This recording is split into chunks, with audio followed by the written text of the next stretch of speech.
Yes, thank you. Hang on. Hang the fuck on. Still setting up. Yes, thank you. Hang on.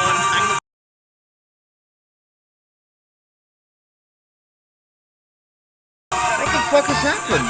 What? What's going on? Oh shit. What the fuck? En Didi Food celebramos a todos los no tan fans que saben que el partido es lo de menos. Y lo celebra con hasta 50% de descuento. Porque si no...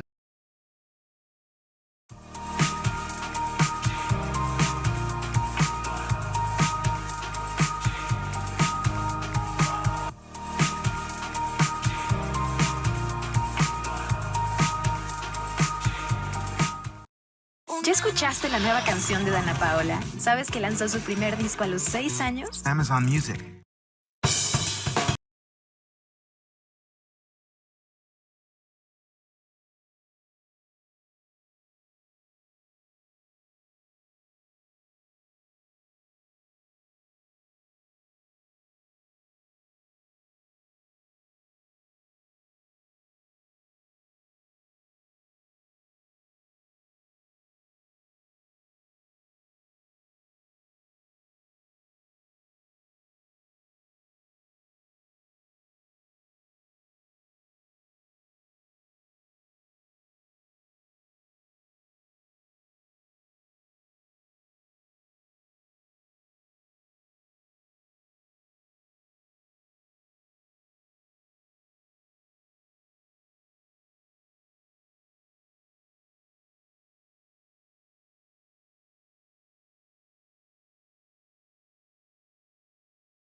Hang on, hang on.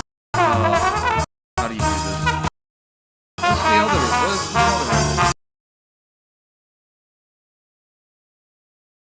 Hang on. I've already had like full whiskey. Wait, how do I? Wait, I don't want that. I'm bringing it now. I don't want that. Fucking, how do I do this?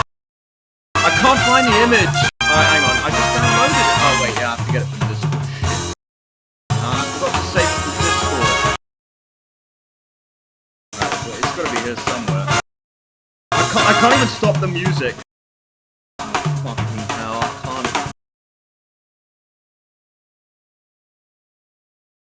This disaster. No, I don't need to see that. Where was the image? Fuck, I can't find it. No, it's not that one. That was the shit one. All the way up. So smooth. Now I've got it. Now I've got it. Now I've got it. Alright, save that.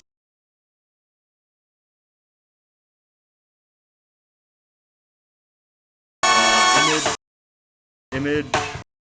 Browse. It takes so long to do this shit. There we go. There we go. Alright. I did it.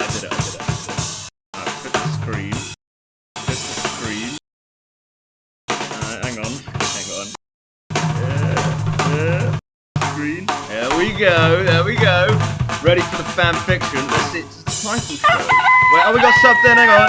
Ivor Lanato just subscribed to Preacher. I haven't started yet. I'm still setting up. Bear with me. Fucking bear with me here. Go to that. Go to this. God. Yes, it's working. Okay, slick. Slick. We got it. Yeah, that's slick. Alright. That's the image that I want. Alright, let's, we can end this music here by doing that. Alright, welcome to the stream. I'm gonna kind of regret streaming today. I'm probably gonna get banned. Because I'm reading, like, smut again. So, yeah, if I get banned, like, I'll create a new YouTube channel. I won't bother with Twitch again. Like, fuck that shit. But, yeah, so someone collected me lots of fanfics. Oh, we got something! $10 from Ezra Lynn. Another 8 quid from me to you. Thanks for streaming, old man. You're fucking welcome. We're doing fan fictions. I promised to do this. This isn't a regular stream. I have to get back to Cuphead. Like, I didn't even promote this, but yeah, we're gonna give it a go. So I gotta go back to Discord and find these fan fictions. So hopefully someone like put them in order of like worst to best. Which did they say was like the least disturbed? I think they're all kind of disturbed, but we'll just have a little look. Now. Stream submissions. So we got Sonic High School sequels, Burger, Spunk, whatever that is. Gayest fanfics about clown gathered from the depths. That's what I want. I think this was the tamest. Giantess Toriel X Azrael, motherly fuckery. I mean, it doesn't sound the tamest, but apparently that was supposed to be the tamest, so I guess that's the one we're going to start with. And I'm going to go inside in a sec. We just finished this whiskey. Finished the cigarette. And then I'm reading this. I'm reading, like, what's it called? Giantess Toriel X Azrael, motherly fuckery. I bought another packet of cigarettes, so we're good. This was the last one in the pack.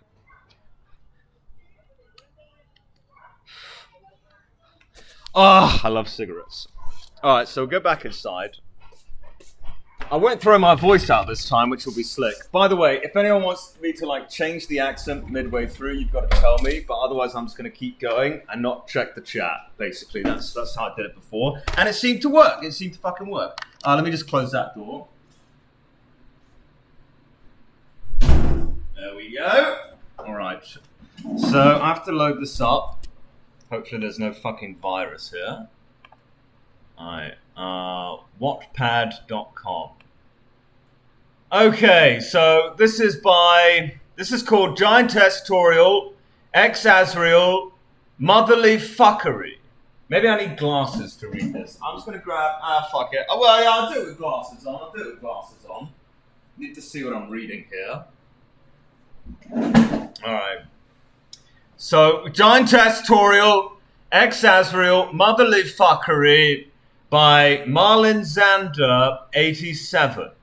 Alright, and this is the description. In what is easily, without, the absolute best worst Undertale fanfic of all time, that basically everyone unlucky enough to stumble across will pretty much be permanently scarred for life by, readers are treated by a very interesting, brackets, and shocking and disgusting, and immensely kinky look into Azrael's deeply twisted psyche as Alphys shrinks him to ant size and inserts him into his own mother's ear canal, where he then proceeds to make his way into her poor old brain and literally fuck the living shit out of it. Brackets, on live television, just to make things even worse for the poor goat mum, before finally going inside her central nervous system and taking control over her body to effectively turn her into his sex puppet and make her, brackets, and the amalgamates, of course, because why not, rape all of her friends. All done in the most revoltingly gross and sickeningly fetishistic manner possible, of course. And that's just the first half of it. To quote the Grinch's legendary theme song, this fanfic is an appalling dump heap overflowing with the most disgusting assortment of vomit-inducing fetishes imaginable, mangled up in tangled up, incestual, rapist, child porn knots. I cannot read this. No, I cannot do it. There's no way I will get away with this. Just based on that fucking description alone, I cannot do this. Oh, we got something. $10 from Colton. It's already ruined. The fan base already fucking ruined it. You're on your own. Can I get away with this? If I get banned, it's not my fault. I was told to do this. I'm just being told what to do. I'm fulfilling. I'm committing to that. I made a promise. I have to do it. I have to do it. Is there a way that I can now make this stream like put an age restriction on it? Make it adult? Can you tell me how to do that for Twitch? Can you tell me how to do that? Because I will do it to save the ban. Just tell me how to do it. There's got to be a way to do it. Like, there's no images. There are no visuals. It is literally just me reading a fan fiction. Like, surely that's going to be fine.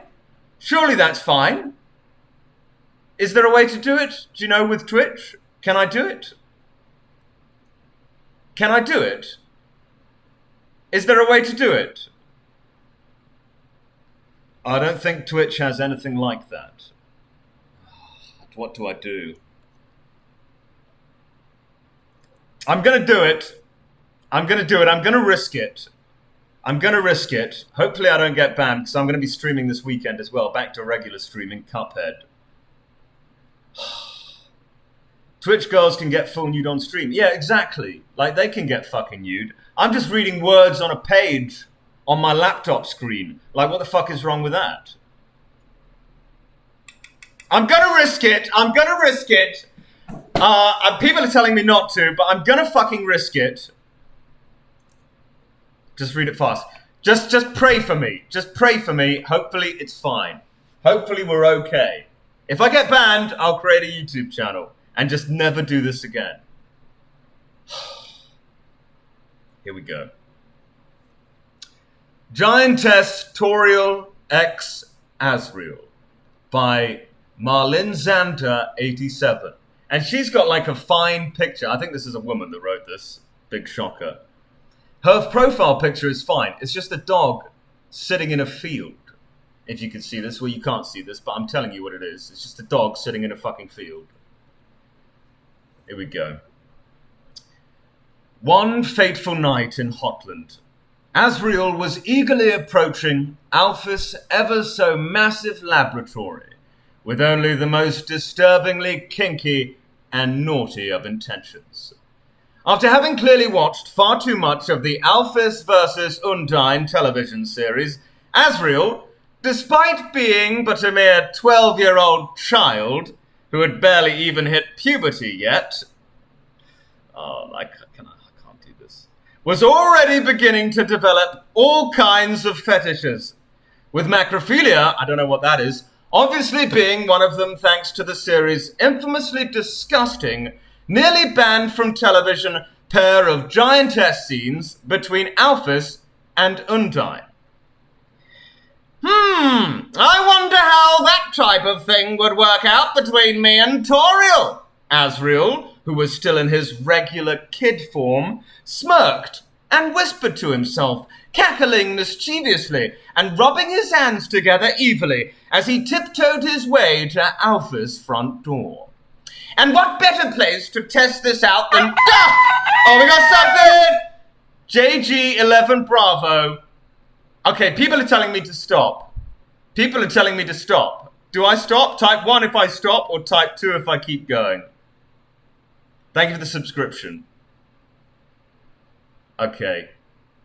I'm seeing lots of ones. I'm seeing lots of ones. Do I stop? I think I stop. I'll do a poll. I'll do a poll. Because people are genuinely telling me to stop. Like, they are worried that I will get banned here. Alright, I'm going to create a stroll. Okay, we got something. Mini Gobal just subscribed. Do you appreciate it? Now type your question here. Stop or keep going? Alright, or keep going. Multiple choice. Oh, we got option 1, keep going. Or option 2, stop. Right, create poll. Okay, okay, straw poll. Hopefully this works. So I send a message, I do that. That's the straw poll. That's the straw poll there you go.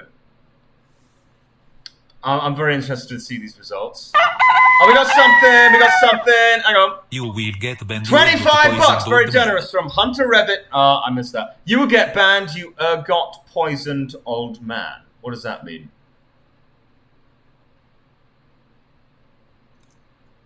Okay, vote successful. Yeah, people are saying it's not funny, it's just disturbing. Do I stop? Maybe there's another one here. I can't see the results. Oh, the results, here we go. Oh, we got something, $10 from Colton. We need the sequel to Sonic High School NGL. Okay, most people are telling me to stop, by the way. 55%, over half, are telling me to stop. So I guess I stop. I'm stopping. I'm gonna... Floppy Raptor is saying, read yours. Okay, I'll stop. I will stop. Right, we'll read a different one. And hopefully not get banned. Right, well, if you saved me from the ban, thank you. Alright, so we have to get the other one up.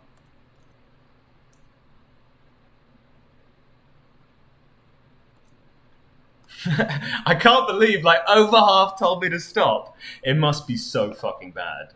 It must be so bad. Alright. Floppy, yours better not be bad. Jack Mockery sent me something. Just be sure to do it before you play the game so you don't sound absolutely destroyed, because I think that... What is this? What the fuck have you sent me here? I don't know. I don't know what he's mumbling about. Okay. So there's another one. There's one called Burger Spunk. I mean, that doesn't sound too good. So this one is written by Floppy Raptor. I mean, this doesn't sound good either. I mean, when Colossal met Keem, an erotic tale. Colossal is Crazy finally meets an old friend by Floppy Raptor. I mean, this doesn't sound much better, to be honest. Alright, well, I guess I'll do this. Better than reading about, like, child fucking, I suppose. I put way too... Is this the name? Is this the title? Oh, we got something! Fucking hell. Toby Big Bellend just subscribed. Thank you. Do appreciate it. The title is I put way too much effort into this. Start from the beginning. Yeah, I'll start from the beginning. Okay. A nervous man waited for his suitcase to roll around on the conveyor belt. He was nervous because he was about to meet a man he had known for many years for the first time. When his suitcase finally arrived, the man made his way towards the exit, where the man was awaiting him. The wall took an immortal time, and all he could think of was how much he needed a fucking cigarette. As he passed through the exit, he joined a throng of people, all looking for friends, loved ones, or simply a way out of the hot and sweaty infested shithole. The man stopped and looked around, hoping he would catch a glimpse of the man he was so nervous to meet. Suddenly, he heard a voice behind him. Clown! ColossalIsCrazy was frequently referred to as Clown due to the alias he had assumed over his many years on the internet. Clown turned around in hope, but there was no one there. Clown's eyes darted around nervously, trying to locate where the voice had come from. That was when his eyes moved down and caught sight of a man. The man was short in stature and fairly overweight.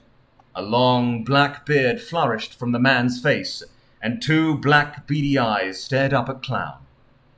Clown could not ignore the man's gnome-like characteristics. He was disgusted, yet slightly attracted to them at the same time. "Hello, Keem," said Clown, finally. The two friends embraced, with Clown having to crouch down slightly to fully embrace Keem.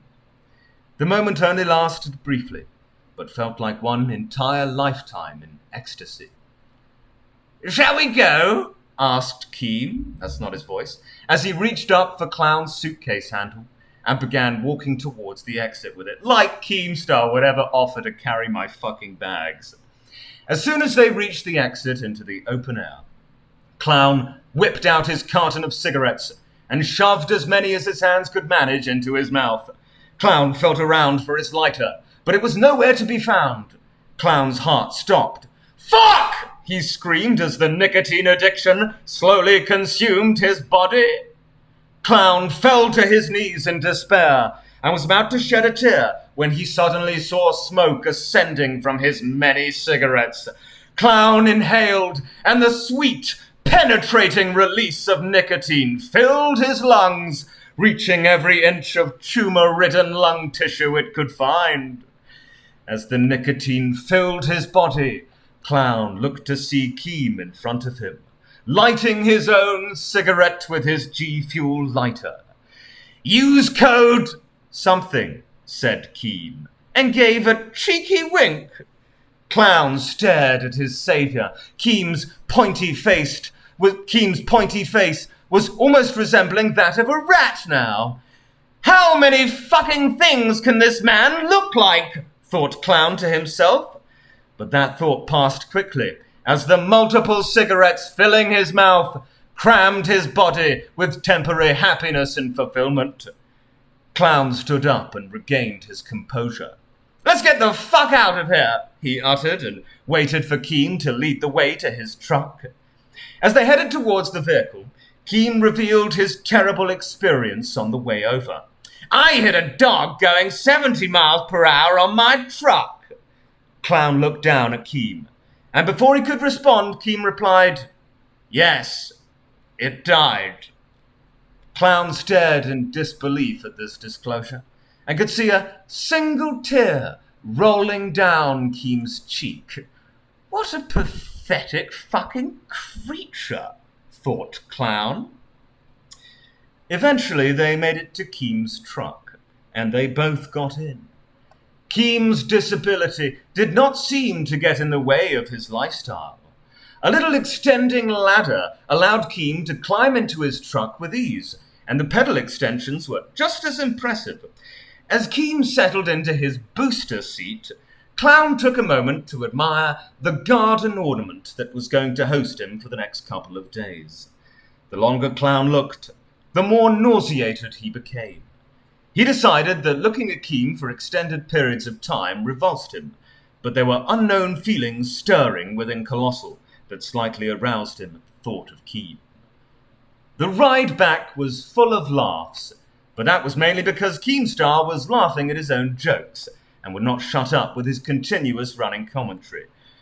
Clown wasn't sure how long the journey was, as he had passed out about 10 minutes into Keem's conversation and woke up shortly before they arrived. It was a few days before anything happened. Keem had spent most of the days announcing he had big things planned and having his nose stuck in his phone, trying to keep up with the latest drama or trying to create the drama himself. It was a cool summer's night. Clown was sleeping peacefully when he was awakened by some strange sounds coming from the garden. Clown tried to ignore them at first. "Well, perhaps it's a fucking fox or wild animal," he thought to himself. Soon the noises became apparent that they were human. "Oh, great! It's a fucking burglar, and he's going to rape and murder us at any moment," thought Clown. The noises kept going, but they didn't seem to be getting any closer. Clown decided to alert Keem to the noises. He was short enough to blend into the shadows of the garden and could easily investigate the noise. Clown made his way to Keem's room and knocked the door. The door was already slightly ajar, but there was no answer. Clown hesitantly pushed open the door. Keem? Probed Clown, but there was no response. Clown reached for the light switch and flipped it, filling the room with illumination. Keem's bed was empty. "Where the fuck has that rat scampered off to?" muttered Clown under his breath. Clown turned and made his way through the house, searching for the fucking rat. He reached the kitchen, one of Keem's favorite haunts. If Keem wasn't eating, he was filming his opinions like people cared about them and posting them on Twitter to use the likes for currencies, just what it says. Clown grabbed something big and black off the counter that had caught his eye and tucked it in his... Oh, we got something! Alex P566 just subscribed. Do appreciate it. If Keem wasn't eating, he was filming his opinions like people cared about them and posted them on Twitter to use the likes for currency. It's just what it says.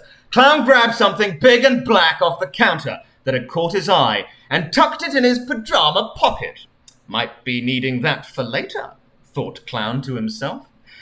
Clown went towards the patio door that led into the garden and listened out for the noise.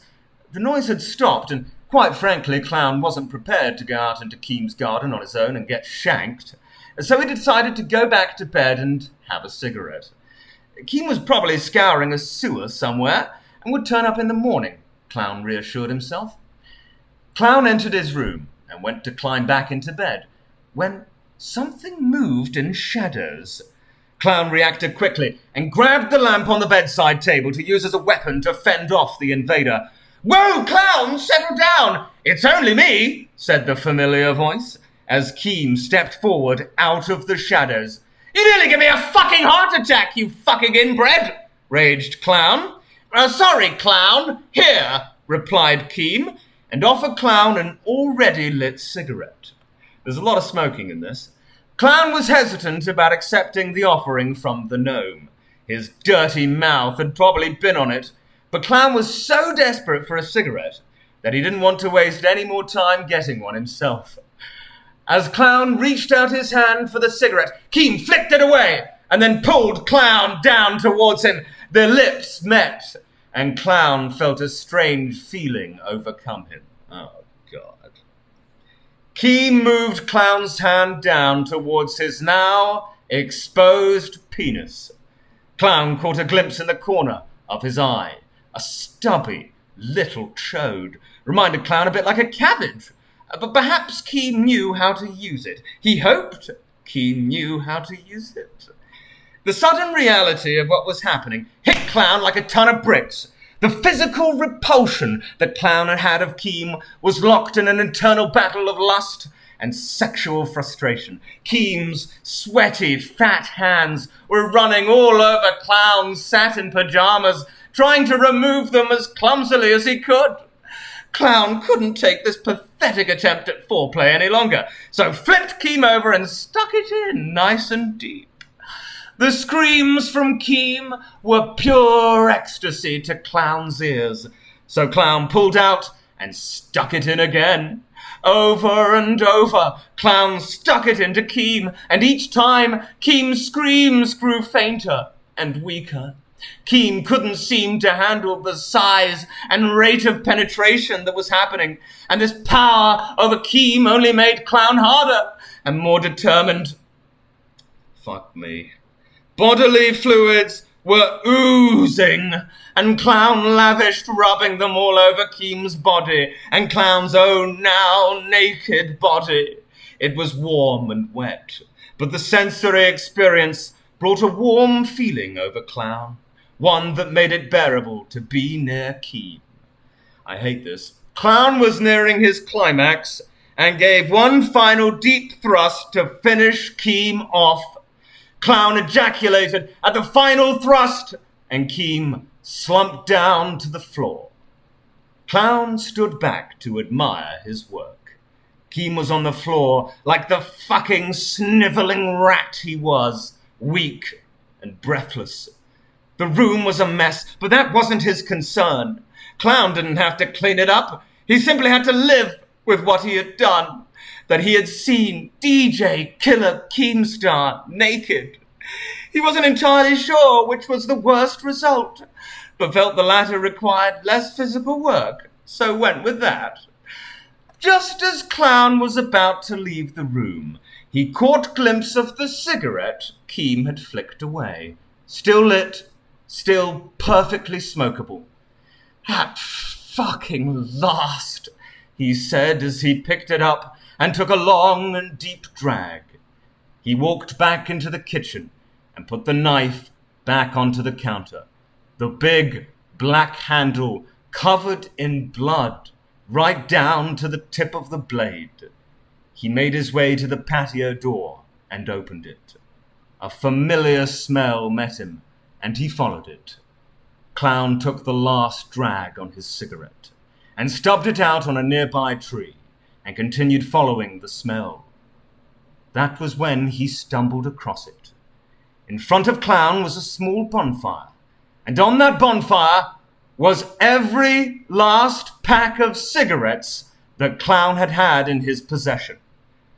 A smile cracked on Clown's face at Keem's last cruel attempt at manipulation, and the smile turned into laughter. Clown was hysterical when the police found him a few days later, naked and lying on the ground next to the burnt-out fire, stroking the ashes of his beloved cigarettes with his bony fingers. That was actually very good. I mean, I didn't like that end part there, where the cigarettes get burnt and I don't know who does the raping, but wow, no, $100, $100 from Lothring Goy. Do appreciate it, very generous. Literally the most scuffed audiobook I have ever listened to. I think that was actually very well written, Floppy Raptor. Like, genuinely, that was actually well written. It was a bit disturbing to have to read that myself, but I guess that was the entire point. But we're going to keep going. We've got many more to cover here, many more fan fictions. Do appreciate the $100. Okay, so... I mean, I liked how it was written. It was well written. I didn't like reading it. I didn't like the fucking part. That was very disturbing for me to read. That was written by Floppy Raptor, who's a woman. But for a woman, I felt that was written very well. Okay, so I'm going to have a look at what else is here. So I can't read the pedo one. There's no way I can do that. Oh, we got something. $10 from Floppy Raptor. Thank you, Colossal. This was well worth the wait. There was no raping. You had actually I stabbed him? to death. Oh, that's what the sorry. knife with the blood was for. I didn't understand that part. I thought it was fucking. I didn't really get that part. So was I fucking him? Was he fucking me? Or was there stabbing going on? I'm not really sure. I didn't really understand the story, but I felt it was well written. I did feel it was well written. Okay, so which one do I... So if you're in my Discord, join the Discord. Which one do I read next? I cannot read the pedo one. No one wants me to read that. I'm very surprised that no one wants me to read that, because normally you're actively trying to get me banned, so I'm very impressed that you didn't. But which one is next? That was very good. Are we going to be able to top that? There is another Keemstar Colossal one. I think it's a bit short. Yeah, there is another Keem one, but it's very short. It won't go on for very long. I guess I'll read that when I'm smoking.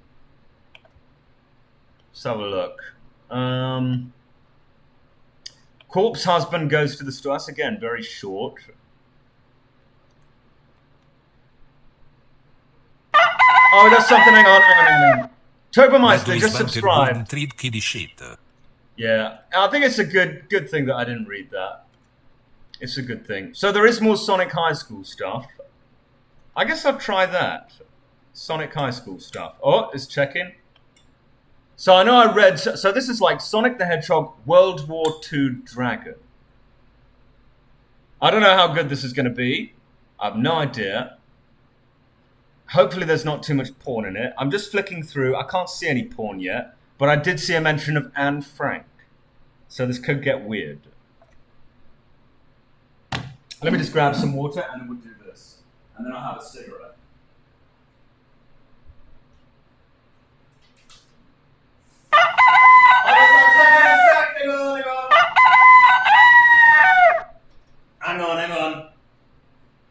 missed that. What was it? ColossalIsCrazy Cryptid has gifted 2 subs. Do appreciate it. All right, so this is called Sonic the Hedgehog, World War II Dragon, A Sonic High School Story by Dark Doom Firemaster. Oh, we got something in our mouth. Fucking hell, just was about to start. Uda Sky, just subscribe. Do appreciate it. Thank you very much. Author's note. Hey everyone, I told you I was going to write another story. Oh, fucking hell, man. Pinky Pixie just subscribed. Do appreciate it. Thank you. Author's note. Hey everyone, I told you I was going to write another story, and I did not lie to you. I was busy with school. Here it is. It is based off of Sonic High School, and it is only 1 chapter long. Oh, fucking hell, man. Clown's Actual Slave just subscribed. Do appreciate it, slave. Wow, said Tails. We're at school. Tails, being the smartest, was right. Sonic and Tails and all of the else people in their class were in class at school, and it was history class. Okay, here is your big project, said Mr. Learning. You are all going to do a project about World War II. It is due on Monday when the weekend is over. It is really important and the biggest thing you will do. If you fail this project, you will have to go to a different high school. Wow! Oh no! Said everyone in the class together at the same time in a surprised and scared way because they did not want that to happen. Mr. Learning was the teacher. Yeah, we got that. Oh, and also, you have to do this project with another person, said Mr. Learning to the class. His class. It's just like, doesn't need that. Sonic and Tails looked right at each other with the biggest eyeballs and did a strong high five. Cool, said Sonic to Tails. With you, I will never fail this project. We have avoided the conflict and our destiny is sealed. No, okay, but I want to do something that is better than everyone else. You know how I am when it comes to school, screamed Tails to Sonic. There was so much hubbub in the classroom. It was like being in an ocean of little boys. What? There was so much hubbub in the classroom. It was like being in an ocean of little boys. Pyro knows that one. Ah, okay, shouted Sonic to Tails in that old Sonic way. Sonic and Tails got up out the classroom and went into the hallway, and then into a different hallway, and then out of the school and went to Tails' house. Okay, here is my idea, said Tails to Sonic, who was now in Tails' room. Here is a time machine that I invented.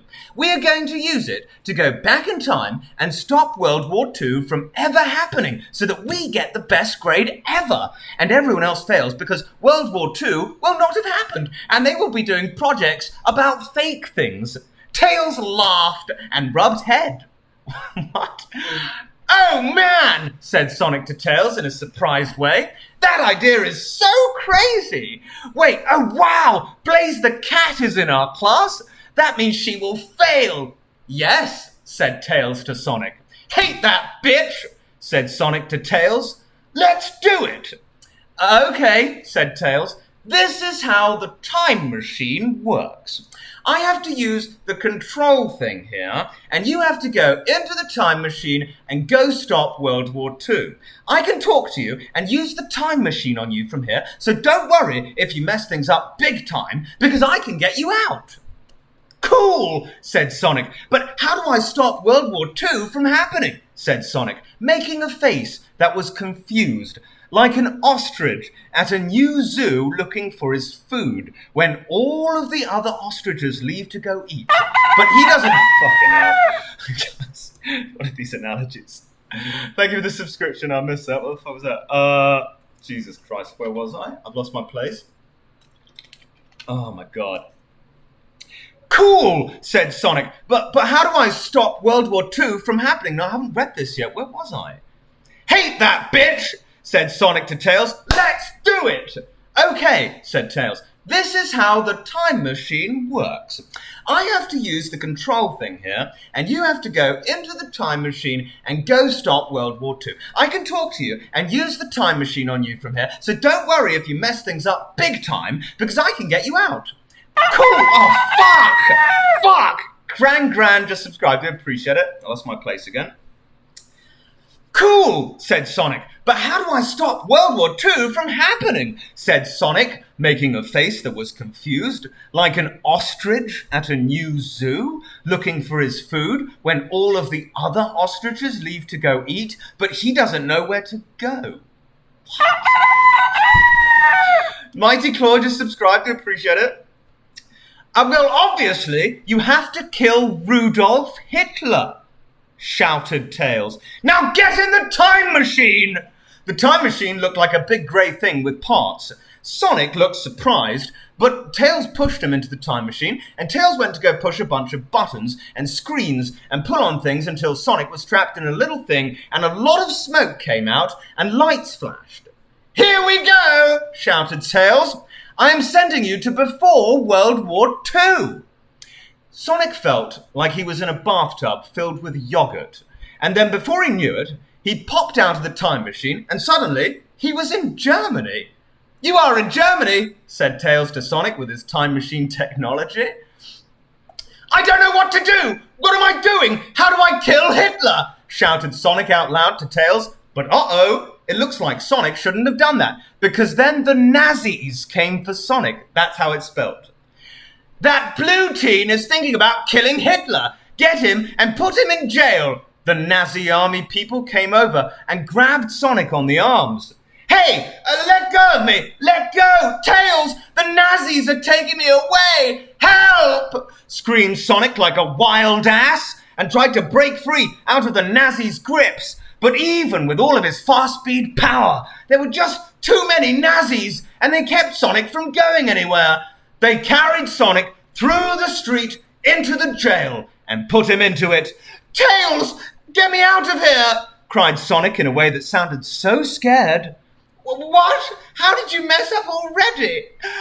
Okay, I have to put you in another time zone for a while before I can bring you back to Germany. Here we go, said Tails with his speaker. Tails hit some buttons and did a variety of smart things, and then Sonic disappeared in a flash of light and appeared in ancient Egypt. You are in ancient Egypt now, Sonic. I am not. I am still at my house using the time machine. You are a burden sometimes. Sonic was in ancient Egypt and said, well, I guess I can just have fun here for a while I wait to go back to ancient Germany. Sonic saw a mermaid and went inside it. I think he means pyramid.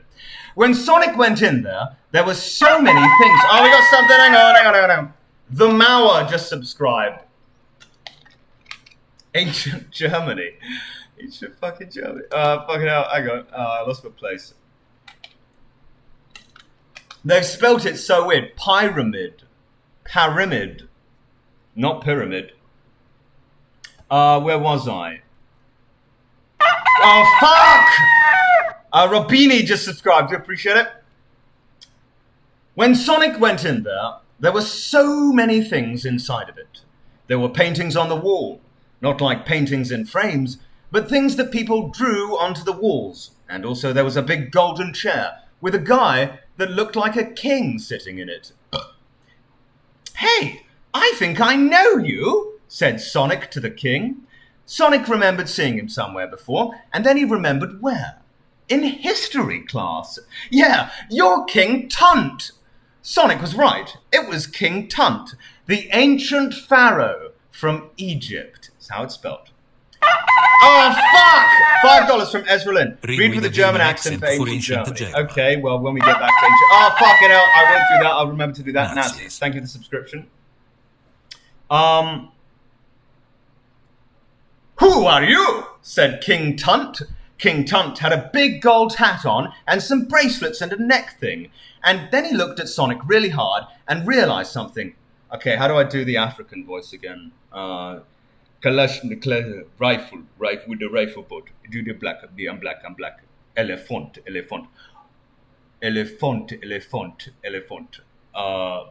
the elephant and the antelope. Okay, I think I've got it. Where was I? And then he looked at Sonic really hard and realized something. Oh my God, I know who you are. You are Sonic. Sonic the Hedgehog. Sonic winked and did a cool dance and said, yeah, I guess I am pretty popular. How did you hear about me? Is it because I am the fastest? King Tunt pointed at a picture on the wall. It was a big picture of a dragon with spikes coming out the back of his head. You were one of the legendary hedgehogs who could become a dragon using your cool powers. What? A dragon? Said Sonic to King Tunt. Yeah, if you just try it should happen, said King Tunt, looking at Sonic weird. Why can't I do that accent? But maybe it is because somebody in your family line of hedgehogs isn't cool enough. Every hedgehog in the family line has to be cool or awesome or an expert for it to work. Wow! Well, it's not me. This is so hard. Said Sonic and put on a pair of sunglasses that he always kept in his back pocket in this story. It's what it says. See? I am cool. Fucking hell.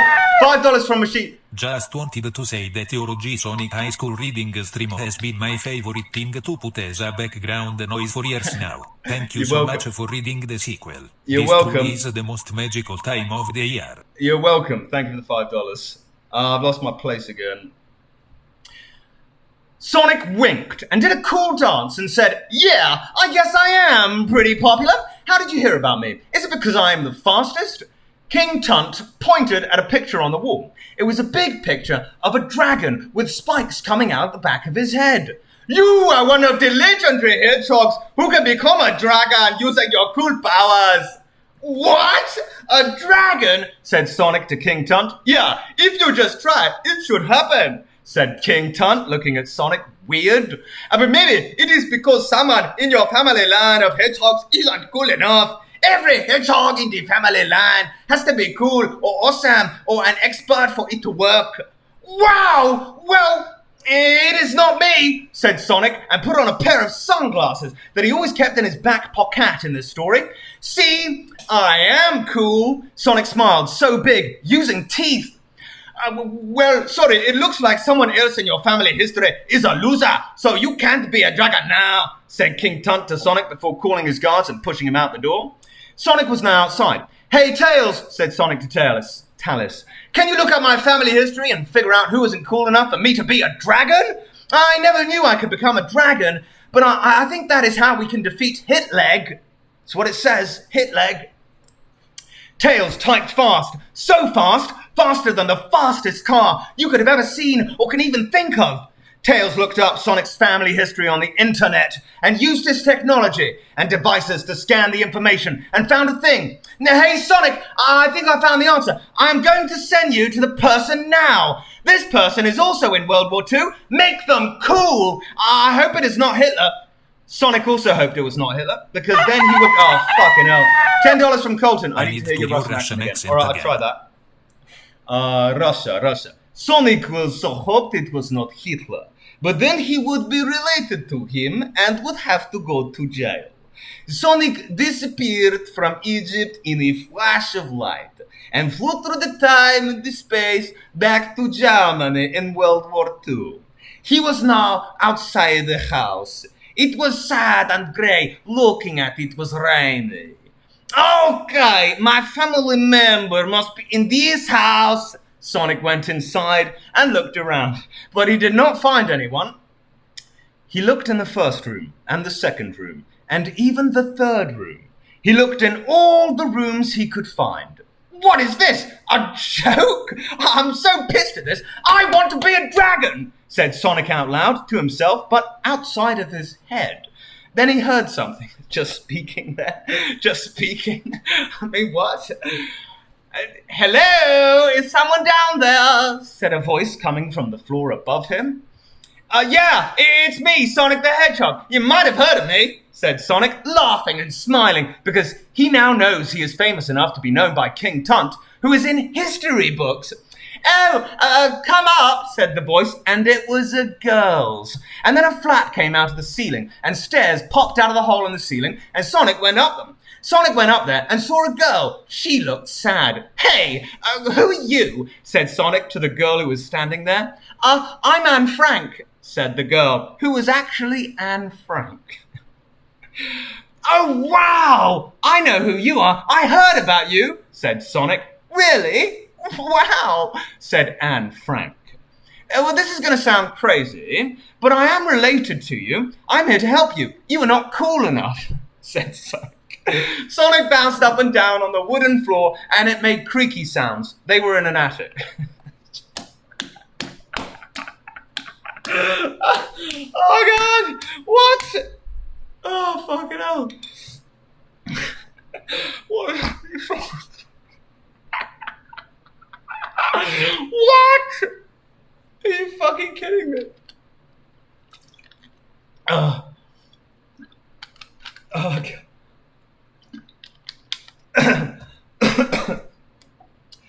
Well, this is going to sound crazy, but I'm related to you. I'm here to help you. You are not cool enough, said Sonic. Sonic bounced up and down on the wooden floor, and it made creaky sounds. They were in an attic. Really? Said Anne Frank. Now she looked even sadder. She was living here all by herself in this attic. Yeah, no wonder I'm losing my place. Yeah, it's me, Sonic. No, that's not it. Fuck, I've lost the place. Really? Said Anne Frank. Now she looked even sadder. She was living here all by herself in this attic. Yeah, no wonder you're not cool. You were living up here in an attic, said Sonic to Anne Frank. Yeah, but I'm scared of the Nazis, said Anne Frank, almost ready to cry. She was so sad. Well, you have to face your fears, said Sonic to Anne Frank. You cannot just hide up. Oh, fucking hell! $5 from Bruskin Robin 10. Sonic is Jewish. I don't know how to do that voice. Oh, wait, yeah, no, I thought you asked me to do an accent. But yeah, no, technically he's Jewish, yeah. Good for him. That's true. Oh, I've lost my place again. You have to face your fears, said Sonic to Anne Frank. You cannot just hide up here in this attic all the time, waiting for something good to happen. You have to go and do it yourself. Show the world who you really are. Wow, I get it now, said Anne Frank. I am too busy being afraid of the Nazis. I need to face my fears and leave this attic. I am not just Anne Frank. I am Anne Frank the Hedgehog. And then she took off her headband, and big hedgehog spikes came out the back of her head.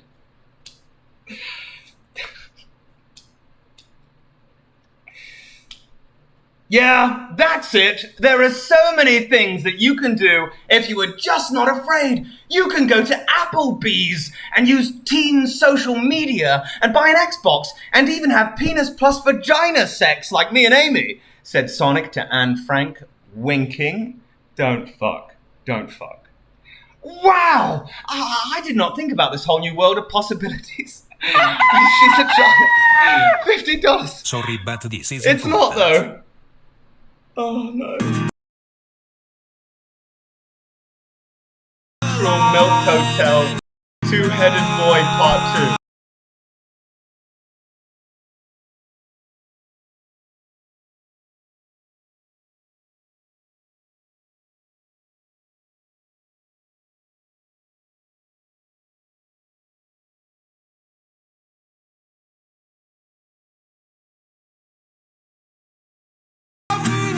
I didn't care for that song, but thank you for the $15. Is it about? Oh, it's about Anne Frank, is it? Neutral Milk Hotel, Two-Headed Boy Part 2 is about Anne Frank. Is it? Where's my place? Wow! I did not know about this whole new world of possibilities. I'm going to start right now by leaving this attic, said Anne Frank to Sonic. She took one step, and then another, and then enough to get to the bottom of the stairs and begin standing on the floor. Then she glowed a whole lot and smiled and looked at Sonic. Thank you for showing me that I should not be afraid of the Nazis. I'm going to the mall, said Anne Frank. With that, Sonic left the house and went outside and said, Mission complete! to Tails from his technology gadget. Okay, now we have to get you to Hitler's castle. It is super defended, so I can't get you into it just by the time machine. We have to get you in another way, said Tails to Sonic in a thinking way. Hitler was the president of Germany, so they had to be really careful and think of a good plan. Oh, maybe you can disguise as a pizza delivery man and then sneak into Hitler's room. No, Tails, no, that will not work, said Sonic. You are forgetting, pizza was not invented yet in World War II. Damn, fuck, pizza, said Tails to Sonic. I have another plan. Just get me to outside Hitler's castle, and I will do the rest. Use the time machine now! They had to go back before World War II started because Anne Frank was during World War II and they wanted to stop World War II from happening. So they had to go back before it happened. Yes, we get it. Tails, his buttons, and Sonic just went out to a different time with a sonic whoop. What? Sonic appeared in front of Hitler's castle. It was big and dark grey, and on top of a hill that went straight up, and it was full of rocks. There was basically no way to get to it. Okay, thanks, Tails. Here goes my plan. Sonic balled up into a ball and started rolling forward. So he rolled so fast that, using friction and magnetics, he stuck to the hill as he rolled it up at a speed that had not been seen since. Well, ever? What are you saying? Sonic rolled his way to the top of the hill and over the castle wall and to the door of Hitler's castle. Okay, I got to the castle, said Sonic to Tails, and then he saw what he was afraid of. Sonic saw a bunch of Nazi guards coming right at him because he was invading. Oh no, this stinks, screamed Sonic. He backed up against the door to Hitler's castle, and all of the Nazis ran right at him. They were so big and scary, and Sonic did not know what to do. They were coming right at him with the biggest and most dangerous weapons money could buy, without breaking the bank. Sonic just closed his eyes and almost cried as the Nazis ran at him whilst he was up against the door, and almost like he did not know what he was doing. He jumped up at the last moment when the Nazis were running at him, and he avoided all of them, but they ran into the door, knocking it down. They all fell in a pile and went unconscious. Wow! It is the miracle of life, said Sonic. He was safe and was able to get inside Hitler's castle.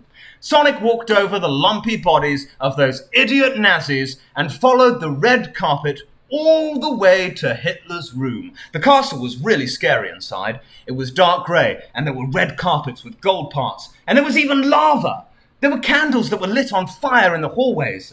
Sonic ran down to the end to big doors and opened them. The doors busted open, and Sonic saw Hitler standing behind his desk. I am here to stop you, idiot ass! Sonic ran into the room and at Hitler, but Hitler stopped him. Who do you think you are? I am Hitler, king of the Jews, and I'm going to destroy the world, said Hitler. Hitler looked like you would think he would. Hitler laughed and took out a sword made of fire. Prepare to meet you dead! Hitler ran at Sonic with his fire sword, and Sonic almost thought, oh no, I'm going to die right here. But then he did not. Sonic jumped over his sword and said, nice try, Hitler, but you are messing with the wrong hedgehog. Or should I say, dragon? Sonic put his elbows out like he was ready to do the chicken dance. But instead, he started to glow, and light went to him, and big beams of light came out too, and it made a loud sound. No, this can't be! The legends are true! Screamed Hitler, trying to beat off Sonic with his fire sword. Sonic kept glowing, and his shape changed into a huge, big blue dragon with green eyes. He was so big that he broke through the walls and ceiling of Hitler's bedroom. Roar, said Sonic, and he breathed fire into the sky. Sonic used his big dragon claws and slashed a little tiny baby Hitler who was looking so scared using his fire sword now. The wind was blowing.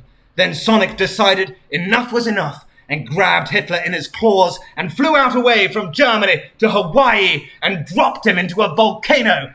So long, Hitler! There! Hitler was dead! Shouted Sonic as he snapped a picture and flew away from the volcano and back to Germany.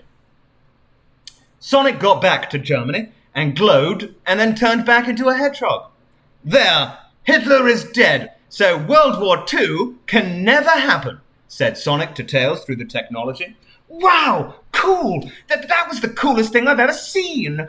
We still be able to use your dragon powers to get our way all the time, said Tails to Sonic, almost crying with amazed feelings. Sonic looked at himself and said, yeah, it was cool, wasn't it? Okay, take me back to normal time now. I want to go home. Tails handed his device, and Sonic came back to Tails' room in a flash of light.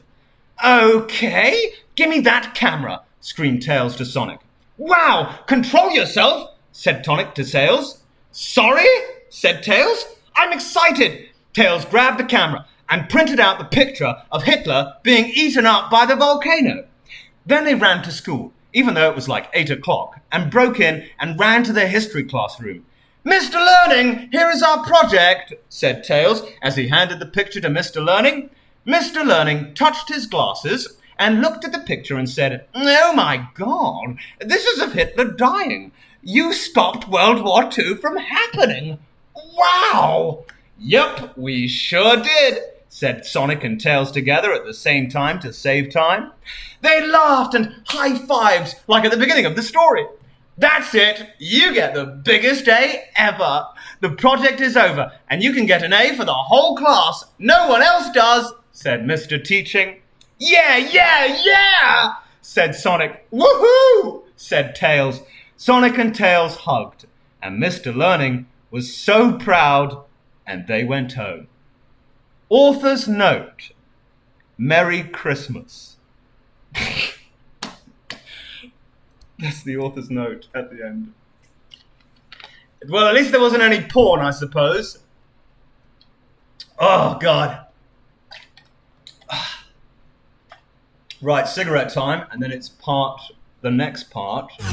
Oh, we got something, hang on.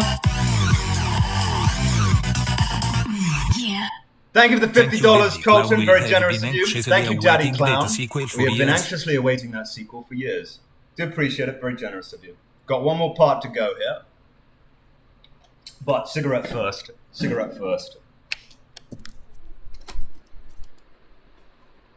I can get a new pack. Hopefully it continues that way and there's no twisted porn in the next part. Because that was actually kind of like, it was weird. I mean, it was still weird, but it was pretty wholesome. Colossal, are you going to play Outlast 2? Yeah, at some point, I think. God, I'm still digesting that fucking meal. I had such a big meal for lunch, so I wasn't even going to stream. So I've just been digesting it for the last 9 hours now. Digest! Cigarette. I still think Floppy Raptor's story was better. Even though there was like the weird Keemstar colossal porn in it, I think it was better written than that. And that guy's like a pro writer. I mean, he's still in school, but he's like a pro writer. He's written a lot. This kid who wrote this, is like, he's written more than I've ever written in my life. He's like a fucking pro. I don't think he's 6. There's no way a 6-year-old can write this, but he's probably like 14. I think it's a troll. It's got to be a troll. He's a troll. Like, surely he's a fucking troll. Let's bring up the next one here. See if I can find it. I've got to go to the Discord.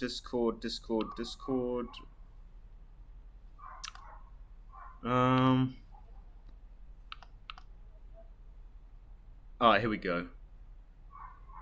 So this one is called Chapter 1, Life After High School. How many chapters are there? Oh, okay, so there's 3 chapters to this. This is life after high school. So hopefully it doesn't get too weird. That's all I'm saying. Just hopefully, I'm just flicking through to see. It doesn't look good. It doesn't look great. It doesn't look... It's difficult to tell flicking through. I think there is porn in it. There's porn in it, man. There's porn in it. There is definitely some porn in it. Oh, no. Alright, well, just pray for the best. Pray for the fucking best. But it looks like there's some twisted porn in it. I will be reading it. I'll read it. I will read it once I finish this cigarette.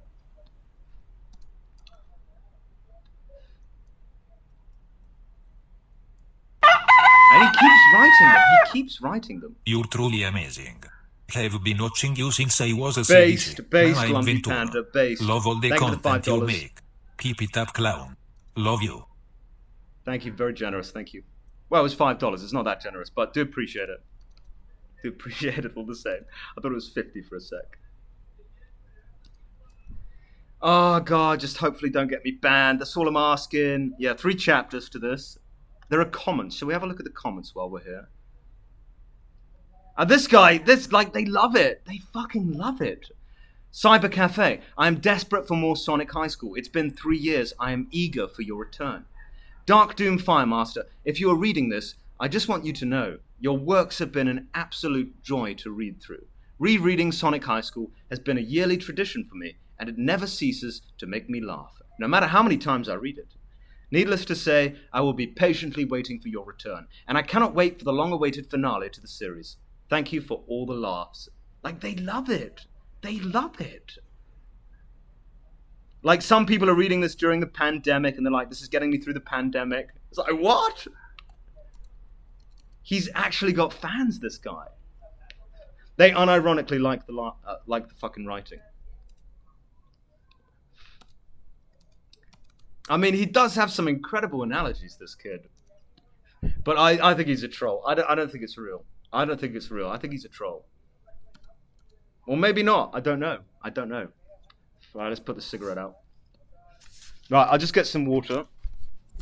And then we'll do it. After this, I'm not sure if I read any more.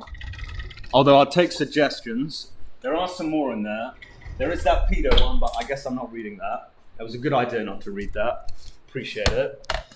Alright, plug that in. Hang on, let me just grab some water. I'll just gargle as well. Let me just gargle.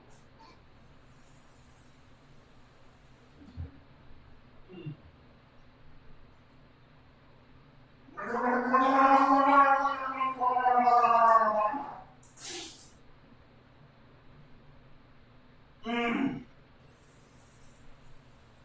a lot of reading on my throat.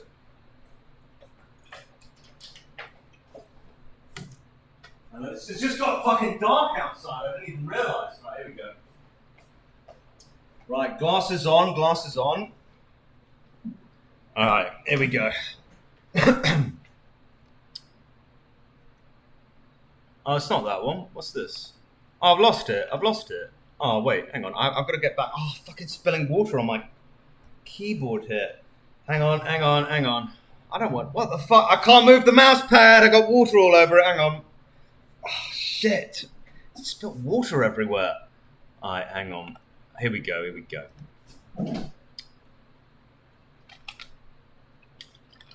Sonic the Hedgehog, the movie. A Sonic High School story by Dark Doom Firemaster. Chapter 1. Life after high school. Author's note. Wow! Did you think I was gone? I'm not. I hope you enjoy this story. Sonic woke up and looked at the clock. 7 o'clock, said the clock. Sonic closed his eyes and fell back asleep. Somewhere between sleep and wake, Sonic fidgeted restlessly, tangled in his blankets. I wonder what the boys are up to. Tails, Knuckle, SBO, even Shadow. I miss those guys. After high school, the gang went their separate ways. Tails, still smart as ever, moved to Hyderabad to work on technologies and develop a cure for metastatic testicular exocancer, or ball disease, as Sonic once knew it. He wanted to stop the disease before it could come back in the distant future. And he figured curing would stop it. Well, yeah. Sonic and Tails stayed in touch, but Sonic could sense Tails' distance. Tails had used his bulging intellect to invent Skype 2. So they were able to project holograms of each other into each other's homes like they were really there. But Tails always seemed so stressed. He had bags under his eyes and stubbles on his chin. He smiled, but the smile always faded too fast. Sonic could tell there were more important things to Tails now than spending time with Sonic. Sonic thought that was bullshit, but he accepted it because it was for a good cause. Knuckles, who was now 6 years old, was living with his son and brother, Knuckles Jr., and his mother, Rouge, who was also the mother of Knuckles Jr. by way of Knuckles. After graduating high school with the aidance of his friends, Knuckles moved away and attended college at the age of 2. Separated from his friends, he was unable to keep up with the work on account of he was a toddler, and the dean of all students sent him back to be re-enrolled in preschool, which for Knuckles felt like landing on the chute right near the end of Chutes and Ladders that takes you all the goddamn way back to the beginning.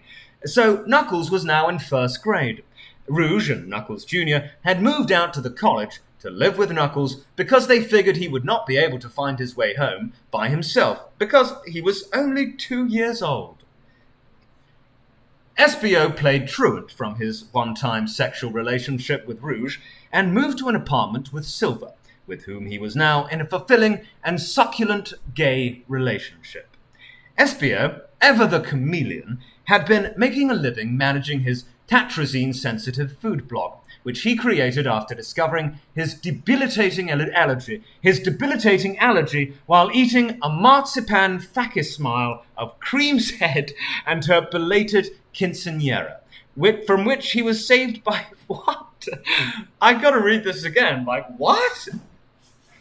Espio, ever the chameleon, has been making a living managing his tatrazine-sensitive food blog, which he created after discovering his debilitating allergy while eating a marzipan facsimile of Cream's Head and her belated quinceañera, from which he was saved by Silver, who used his psychokinetic powers to remove the offending bolus from Espio's swollen esophagus. Silver then did the CPR kiss on Espio, which instantly gave Espio a turgid erection and made him realize that he was attracted to Silver. Fucking what? Shadow just kind of disappeared after the high school graduation process. Sonic saw Shadow get into his car. Shadow looked back at him, closed the curtain, and drove off. That was the last time Sonic ever saw Shadow. Sonic looked at Shadow's number in his phone sometimes and wondered what he could be up to. Sometimes he listened to police blotters, sometimes in hopes he would hear something about a black hedgehog shooting someone. But he never did. Sonic, blinking himself fully awake, rolled over and looked at the picture in the little pink frame on his bedside table. Amy. It had been a month since Amy passed. Bovine spongiform encephalopathy. Damn you. The bed was too big now. It no longer smelled of her feminine musk. Didn't feel like home to Sonic anymore. And it still replayed in his head all the time, in flashes and echoes. Doctor, please, there has to be something you can do. No, she'd never give up. I can't give up on her. I can't. No, I won't do it, and I won't let you either. It tortured him. He didn't want to remember Amy like that. He wanted to remember the woman he loved. Good morning, sir, said a robotic voice from the doorway. That voice belonged to Omocho. Your mail is here. Omocho flew over to the bed and dropped a stack of letters onto Sonic's long, taut body. Thanks, Omi. At least I've still got you, said Sonic to Omocho, rubbing his eyes. Actually, about that, I'm quitting, said Omocho in an emotionless voice. What? What do you mean? Said Sonic, asking, but it was too late. Sonic already heard the door close because Omocho left, and now he didn't have a butler. Fuck, said Sonic. Now I really am all alone. Sonic pushed the stack of mail off his body and rolled out of bed. White socks, red shoes, white gloves. Sonic sat on his bed and pulled on the same outfit he did every other day. He glanced over at the long walk-in closet where Amy's clothes still hung. I miss her. He looked at her earrings. I miss her smile. He looked at her slack red dresses. I miss the feeling of her body. He looked at her shoes. God, do I miss the soaring arches of her feet. He felt a small surge of invigoration and walked over to her shoes. He caressed the soft, suede interior and then took a hopeful huff. They hardly smell like her anymore. It's not fair. I am not ready yet. Sonic stared at the floor for 70 minutes. Sonic finished up his breakfast. Omocho had left him a courtesy meal before bouncing from the joint, but it was just a bowl of cereal. It had already gone soggy by the time Sonic found it, but he ate it since it was in front of him. Sonic found himself confused, not knowing what to do with the empty bowl. What did Omi do with the bowls? Shit! Sonic had never taken care of himself. Sonic's mum, Amy, on Mocho, there was always someone else supporting him while he took the starring role. But now, on his own, he felt lost. Oh, guess I can just buy a new one. Bowl in hand, Sonic went outside and to the curb. He saw his neighbour, Tracer, grabbing the morning paper. Oi, Sonic the Hedgehog! Oh, it's fucking on. Oi, Sonic the Hedgehog! Top of the morning to you, laddie! Barked Tracer in a cheery British voice. Sonic didn't take Tracer, no. She was nice, she was pretty, she represented lesbians, but she was fast, and he couldn't help but feel she was everything Sonic was. Everything Sonic was. She was nice and fast. She was beautiful and fast. She was a gay icon and fast. And Oodle's more successful than Sonic these days. Morning, Tracy, said Sonic. Pretty wild party last night, huh? Her house had been booming late into the night when Sonic tossed and turned in his bed. Blimey, it was! It was! Just had a couple of the girlies over for a fun night. Oh, you're still knackered! Tracer dropped a plump bag in the garbage can at her curb. Ah, well, glad you gals had fun, said Sonic. Hey, tell your friend I said... Chinese. Sonic mustered up a little wink and then realized he was still holding the empty bowl. He dropped it in the trash can. Throwing away your whole bowl, are you, Sonic? Upped off the trolley, did you? Tracer looked at him with confusion for a long moment. I am just taking a piss. I'll let her know. Catch you later. Tracer put the lid back on the garbage can and recalled into her mansion. Sonic's face was red with embarrassment. He couldn't get back into his house fast enough. Sonic returned to the pile of mail, now on the kitchen counter. Fan mail, fan mail, fan mail, credit card offer.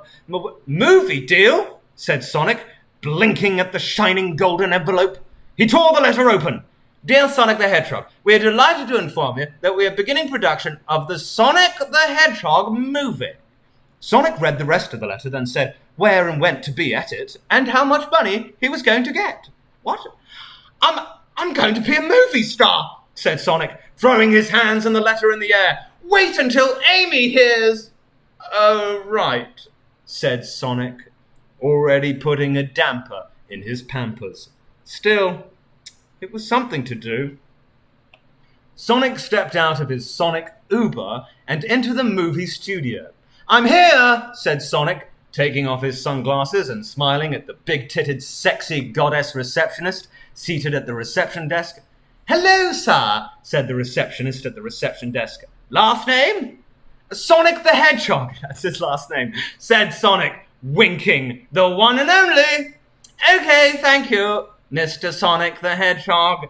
Please take a seat. Sonic laughed and turned around to see the boring-ass waiting room he was in. There were lots of plain-looking chairs and a little table with some magazines with celebrities on them. Just then, the door by the receptionist at the reception desk opened. A man in a white suit with slick-back hair walked in. Sonic, my man, said the man, opening his hands up like for a hug, then actually went in for a rowdy handshake with Sonic. Such a big fan, such a big fan. What an honor, incredible. The man let go of Sonic's hand and looked him up and down, smiling while chewing gum. He clapped Sonic on the shoulder. Clint Simpson, Executive Director of Sonic the Hedgehog. So glad you could make it. He was still smiling, really big, and staring at Sonic with very open eyes. Sonic laughed nervously, surprised by Clit's forwardness. Thanks. Clit slapped Sonic's back. Come with me. We're all ready for you on set.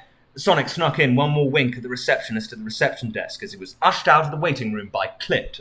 They walked down the halls of the studio, and Clit kept talking. Man, my kids have been hounding me all week. When are you going to see Sonic? When is Sonic coming? It's cute. Cute kids. Get their looks from their old man. Didn't tell him you're coming today. You'll have something to sign for him, will you? You don't charge, do you? I'm pulling your leg. Those are some good-looking legs, too. You've been working out, it shows. Wish I had time for the gym. Sonic could hardly get a word in edgewise. They arrived at the movie set, and Clip cupped his hands around his mouth and shouted, Ladies and germs, the man himself is here, Sonic the Hedgehog! Everyone stopped what they were doing and stared at Sonic. Sonic felt awkward, but he could feel their admiration. It had been a while since Sonic felt this kind of appreciation. He smiled shyly as they approached him. Clit rushed Sonic down a line of crew members who were eager to shake his hand. Clip kept talking the whole time. Sonic the Hedgehog, guy's famous, played all his games, got a high school named after him. Love this guy. After shaking everyone's hand, Sonic took a moment to stop and look at his surroundings. Here he was in a real-life movie set. There were all kinds of lights and cameras and action going on about here and here. There was even a green screen. It looked like they were filming a scene in a hospital today. There was a hospital bed and all sorts of medical things around the bed. Sonic shivered. Bad memories. Take a seat, said Clit, approaching Sonic on the set. Sonic turned around and saw Clit patting one of those foldy Hollywood chairs. The back of the chair said, Sonic the Hedgehog, in big letters on it. Sonic's eyes lit up. Gee, a chair for me? Sonic hurried over and plopped ass into the seat. He felt like a real movie star now. We're about to start filming. Take a copy, said Clit, handing Sonic a thick packet of papers. Act 3, Scene 1. Sonic flipped through the pages of the script until he found the right one. Scene 1, in a hospital. Sonic is panicked and desperate as Amy clings on to life. Sonic froze. Amy? He said out loud, almost without even realizing it. He looked up at Clit. Is she here? Not yet, bud. Should be out here any second. Clit glanced back at the door. But look who is here! The talent has arrived! Sonic turned his head, too. That's when he saw it. He walked towards him. Sonic heard Clit start talking, but he felt paralyzed, staring at the figure approaching him. Sonic, meet the star of the movie! He plays you! Next chapter. Chapter 2, Act 3, Scene 1. Sonic stared at the thing in front of him, eyes wide with terror. Is that me? It stared back at him with small, predatorial eyes located at the far ends of its face. Its head was large, but its face only occupied a minor area, making it look disproportionate and full of hate. Its body was covered with coarse, wiry fur the same color as Sonic's. Sonic estimated it to be a little taller than him, with thick, ungainly thighs and shoulders, almost like a CrossFit man wearing his own head. It extended its white, malformed paw hand towards Sonic, and he recoiled. Clit laughed. Ha! Funny guy, love this guy, Sonic. This is Sonic. Sonic stopped wincing and grabbed the other Sonic's hand for a handshake. It gripped Sonic's hand hard and tightened its grip harder still with freak bitch strength. Nice to meet you, said Sonic, wincing once again as he felt his hand being crushed.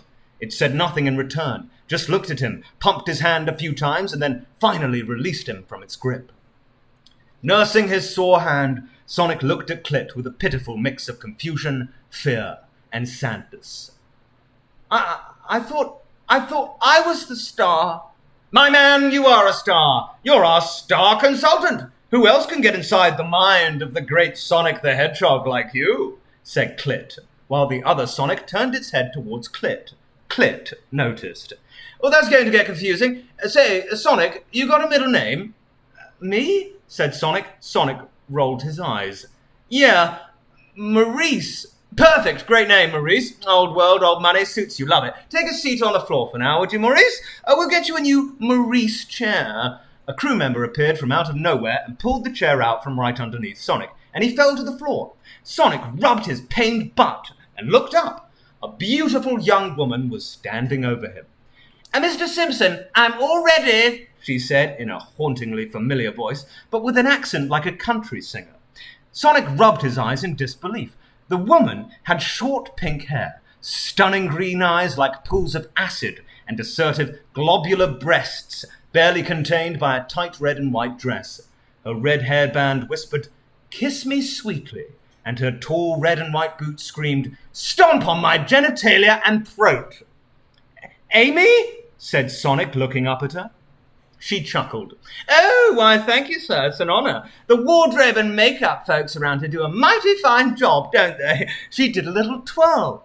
"Gorgeous, fantastic," said Clit. He sneakily grabbed her stiff ass and planted a wet kiss on her cheek. "Lovely, Maurice. This is Georgianne the Hedgehog. She's our Amy." She curtsied. Sonic gulped. She really looks just like Amy. Clit took out his director's shouting cone and shouted, "All right, places, people. We've got a big scene to shoot." Sonic sat on the ground looking at his phone, bored and waiting for the scene to start shooting. He kept stealing glances at Georgianne, addressing her with his eyes. It made his heart hurt because he missed his wife, but it made his penis even harder. "All right, places, everyone," shouted Clit. Georgianne got into the hospital bed, and full Sonic stood next to her. Another person dressed like a doctor stood nearby. A camera person gave a thumbs up, and action! "Sonic, it hurts so bad," said Georgianne, crumpling up her face. "Doctor, there has to be something you could do," said someone holding a script off on the side, not in the scene or on camera. When he said this, the other Sonic looked at the doctor. "That's weird," thought Sonic. "Why doesn't he talk? Why doesn't he say his own lines? The disease keeps mutating. We've tried everything there is. Surgeries, procedures, even a life transplant. I'm sorry, but it looks like there was no choice. She's going to die," said the doctor actor. "Don't tell me that," shouted the Sonic line reading person. The fake Sonic grabbed the doctor actor by his coat and bared its teeth. They were kind of small and not very sharp looking, but there were a lot of them, and they were all the same shape, and they looked like they were stolen from people. Sonic felt so full of fear he could have shitten. Wait, there is one more thing," said the doctor actor. The doctor actor took an injector and said, "This could protect her from the strain that infects her." He squeezed the injector. "But damn, we are out of the antidote. Love? If I inject her with love, she might still live," said the Sonic reader while the faux Sonic let go of the doctor actor. "Yes, please give us some privacy," said the Sonic reader. I have no idea what's happening. And the doctor actor went out of the set. The counterfeit Sonic walked up to the foot of the bed and reached down towards its reproductoral area. Sonic heard a sound like a deck of cards shuffling, and suddenly its girthy penis enrolled and slapped the piece and slapped the floor with a heavy, wet percussion. It cocked its head back and let out tremendous roar, shaking some glass medicine bottles off the shelves. Fraudulent Sonic then threw its hand forward and grabbed Georgianne by the legs and pulled her inwards, and its long, barbaric penis grew 3 sizes that day and transitioned into being hard. "Oh, Sonic!" she cried, but she sounded almost afraid, as if there were spiders in her thoughts. It cracked her legs open and targeted her uterus. Sonic peeked around the side to see if she had a good little pussy, but he couldn't spot it, and it had already taken her violently. It jackhammered her labia to shreds with its trophy gland. "Nice on!" screamed Georgianne, and she sounded so pleased, just like Amy used to. Sonic was going wild with fear and sadness and the state of being afraid. He couldn't help but feel like his wife was being fucked by a monster right in front of him. It seemed bogus Sonic had only getting started. It continued to move its penis across the Cartesian plane, agitating her vaginal hide. It pumped its arthritic dick into her snitch and basically took apart her entire cervix. Her vaginal defenses now dismantled, phony Sonic's penis entered her colon and subsequently identified and zeroed in on her G-spot, the prostate. Georgianne, clearly to Sonic a fine actress, was wringing out the nipples on her tits to simulate the erotical feeling of acupuncture. Her uterus was slick with perspiration, but she kept a look of cool pleasure on her face. But when the penis struck her prostate, she could hold her poker face no longer and sung out like Pelagici. They fucked like training chimps, full of pride for their country. Before long, the hour of ejaculation had arrived. "Roar!" screamed the falsified Sonic, and Georgianne squealed, "I'm about to arrive!" But just as it was about to sick its testicles' contents upon her, Sonic could take it no more and cried out, "Stop it! Stop it! This is all wrong!" Clit looked over at Sonic and then back at the sex occurring and shouted, "Cut!" But it didn't stop. It kept laying siege to her vulva. "Cut! Cut!" shouted Clit. "Even more! Where is that thing's handler?" Sonic looked 10 o'clock and saw a tall mustache man running over to his double-ganger. It grabbed its blue body and tried to pull it off Georgianne, but it just used one arm and threw the man back like he was made of eggshells. The man got back up and stabbed a metal injector into the wild beast. Its movement slowed down and eventually collapsed where it was standing. Georgianne looked hardly fazed by the whole incident, tranquilized and asleep. He picked up the blue creature's head and narrowed his eyes at Sonic, as if to say, "This is all your fault," and then dragged it away into another room behind a door labeled R&D. "Unbelievable," said Clit. "Well, I'm sorry you had to see that, Maurice. Our star has his off days. Now, what was wrong with that take? Was his technique wrong?" Yeah, said the shaken Sonic. And before he could continue, "Well then, what are you sitting around for? Show us how it's done," said Clit with that classic Clit smile. He clapped his hands and a bunch of crew people reset the scene, like they were going to film it for the first time. "Well, don't worry about the lines. We CGI his mouth and put Sonic's lines in later."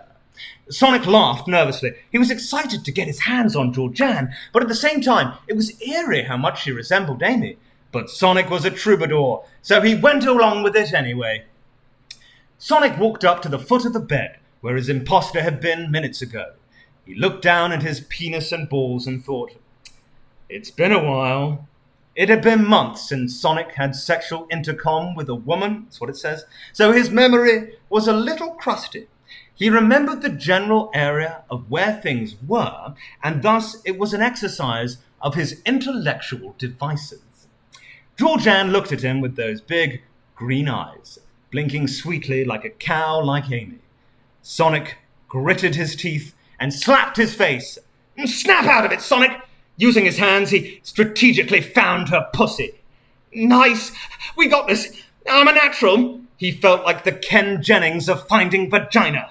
He grabbed his penis firmly and opened her legs a little wider, just like riding a bike.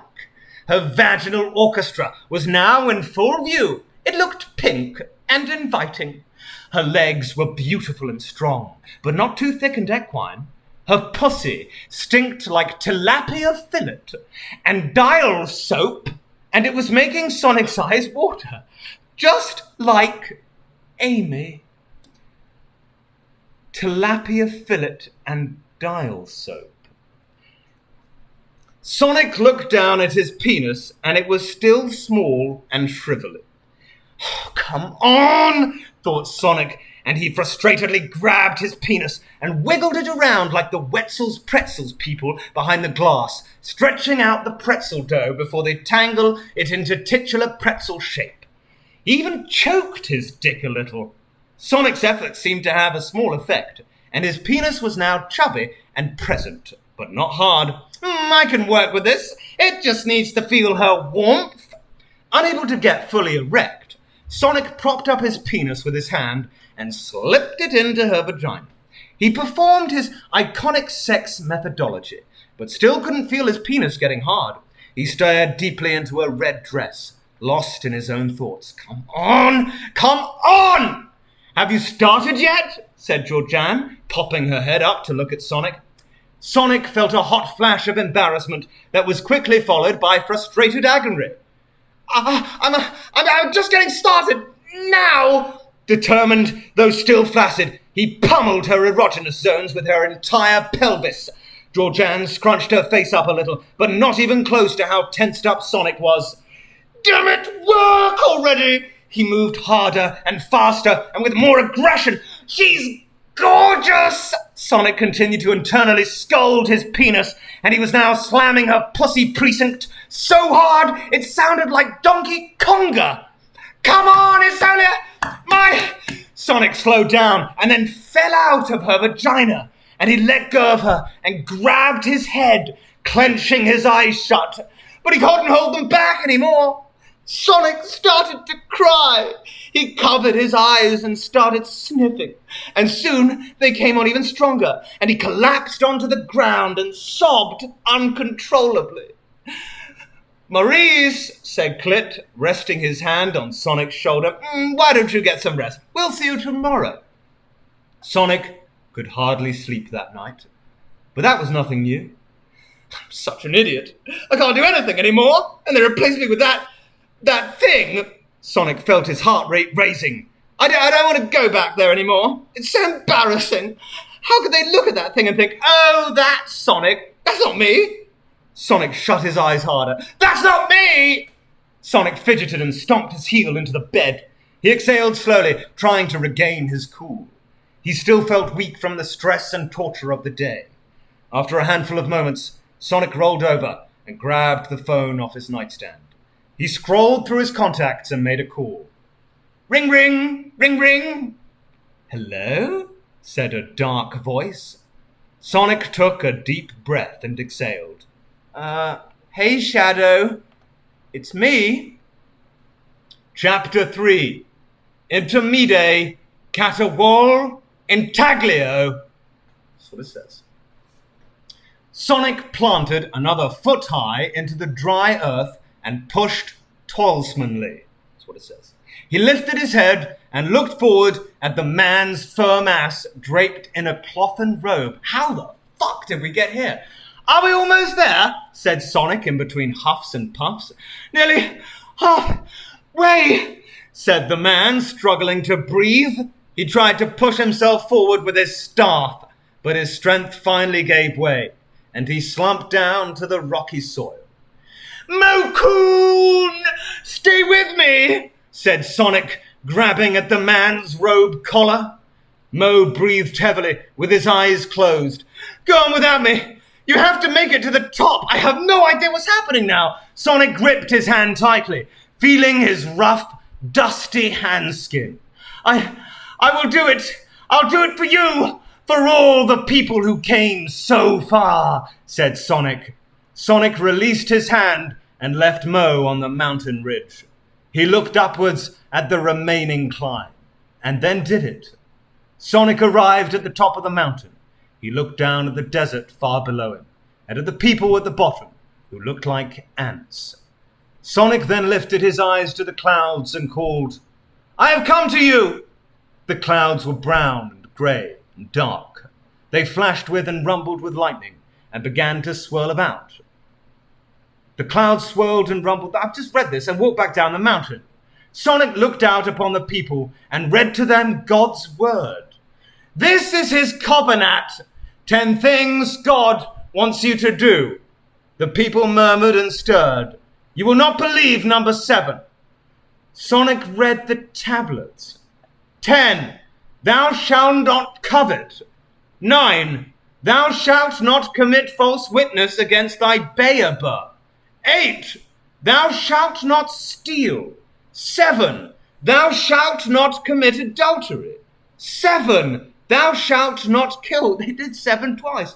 Sonic heard his name called out somewhere, far away. 5. Honor thy mum and dad. Sonic felt a thumping in his temples. 4. Remember the day of the Sabbath. and keep it holy. Sonic exhaled deeply. 3. Thou shalt not take the name of the Lord thy God in vain. Sonic gritted his teeth. 2. Thou shalt not make unto thee any graven image. Sonic closed his eyes. 1. That's the end. That's the end. That's the end. It ends. That's the fucking end. It's just 1, and then it ends.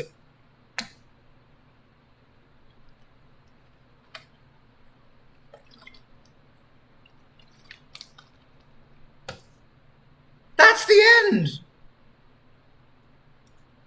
What? What? That can't be right. That's the end. I have no idea what happened. What the fuck happened?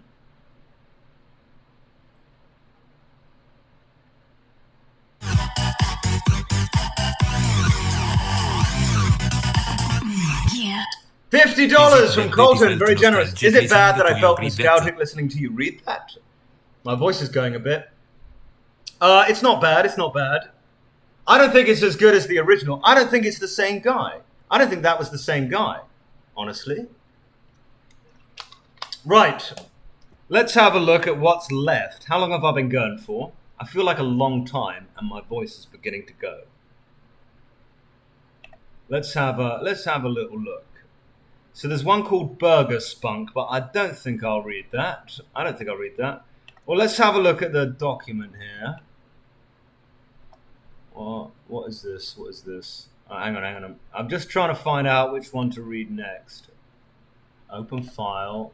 Oh, we got something. Hang on. $10 from Brusk Robin 10. I didn't expect cuckolding, erectile dysfunction, and a biblical reference from this. Well, I didn't fucking either.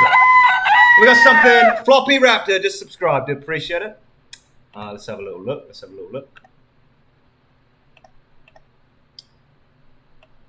So there's something called Clown's Not At All Gay Birthday.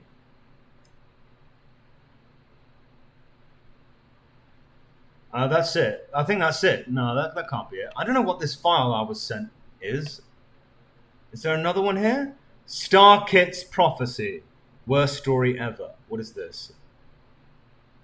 Star Kit's Prophecy. Something about Thundercats? Star Paws.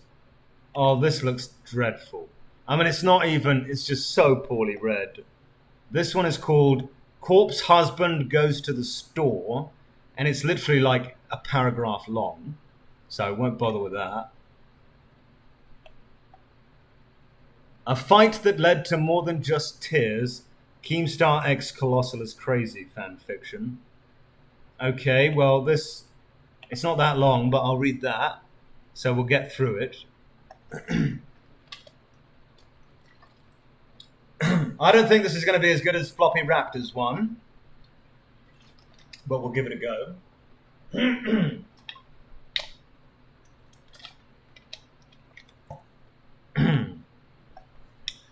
So this is called Colossal Went a Bit Too Far by Mushy Mushers.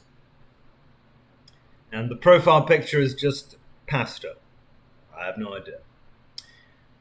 Chad had ended the baited episode in a hurry, not wanting to hear the bullshit the two fucks were yelling about. Keem was riled up from the fight his face heated, his hands shaking, his dick hard from the clown's stubbornness. Oh, how much Keem loved how stubborn Colossal is. But he didn't love it this time. Yes, of course he loved it when Colossal denied the pleasure and satisfaction it brought him when Keem pounded his asshole with no mercy. But this wasn't one of those nights. This was a legitimate fight between him and Clown. What angered him the most was the fact that he couldn't drive to his house and teach the Clown a lesson with his girthy cock.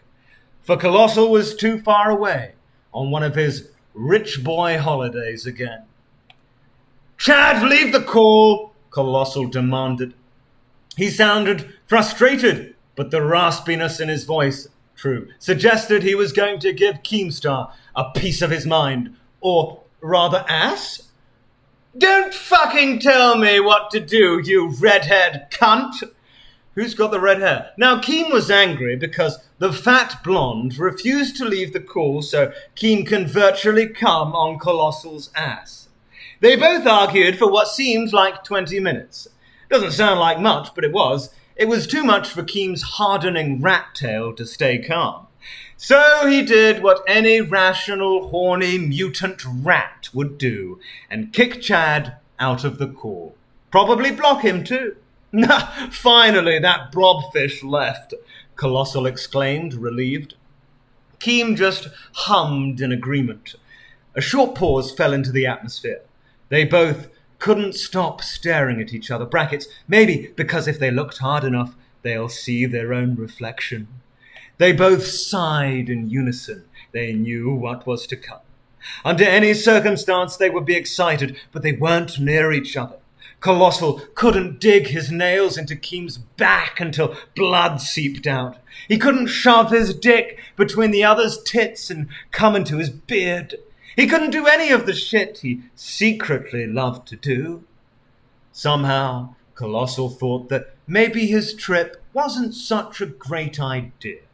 For the first time, he didn't like the fact that he wasn't home near Keemstar.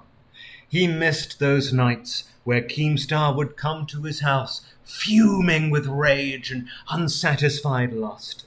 He missed those nights where his ass was pounded beyond recognition, afterwards cuddling up next to his fellow YouTuber and scratch his beard until he fell unconscious. "Keem," he voiced from the other side of the screen, pulling the other out of his lustful gaze at him. "I'm sorry for what I said. You were right and I was wrong." His voice broke. He just wanted the scent of the gnome filling up his nose, his lengthy gnome cock to fill him up to the brim with his garden water. Brackets, 3 question marks. "I swear to God, if you weren't home right now, I would have fucked you so hard and come straight onto your asshole." Keem's impulsive words sent shivers down the red hair's spine, going straight to his throbbing cock. I do not have red hair. "Why, wait!" The sound of his belt being struggled with grabbed the attention. Holy fucking hell! $5 from Psychic Sono. "You already read this, you dementia-ridden old fuck." Did I? I don't remember reading this. Did I read this? I've read this before? I don't remember. It's just fucking porn, basically. I don't even remember reading it.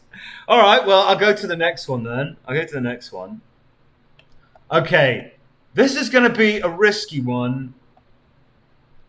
Only because, not because there's hopefully any dirty fucking porn in it, but just because I have no idea what to expect.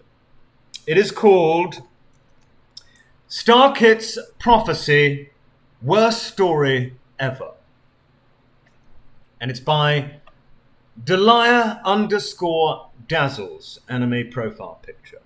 Right.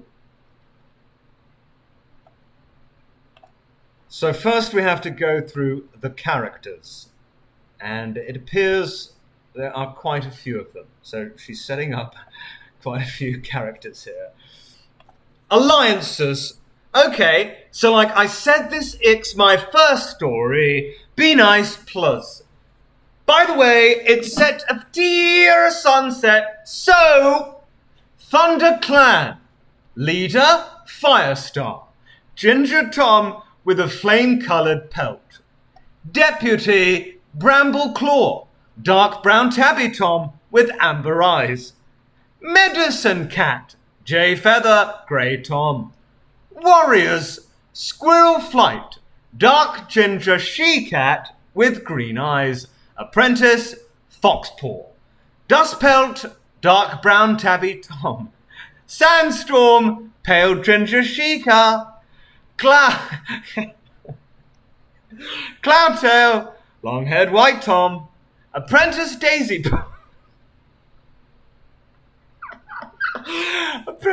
Apprentice Daisy Paw. Cream long-furred cat from the horse place. Bracken fur.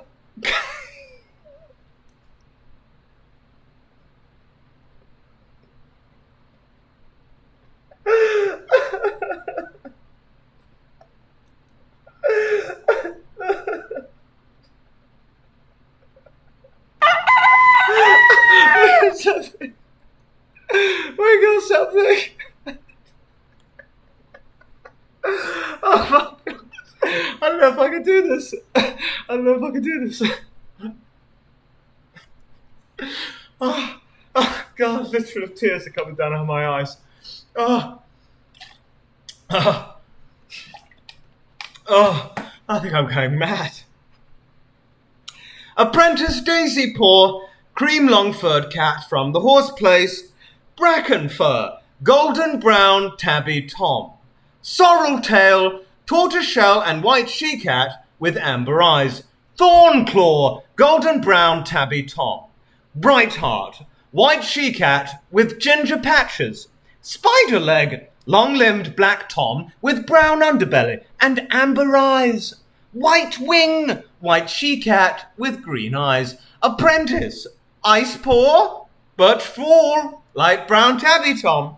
Grey stripe, long-haired grey Tom. Berry nose.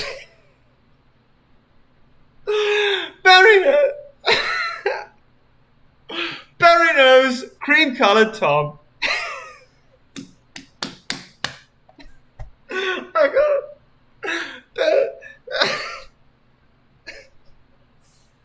Berry nose.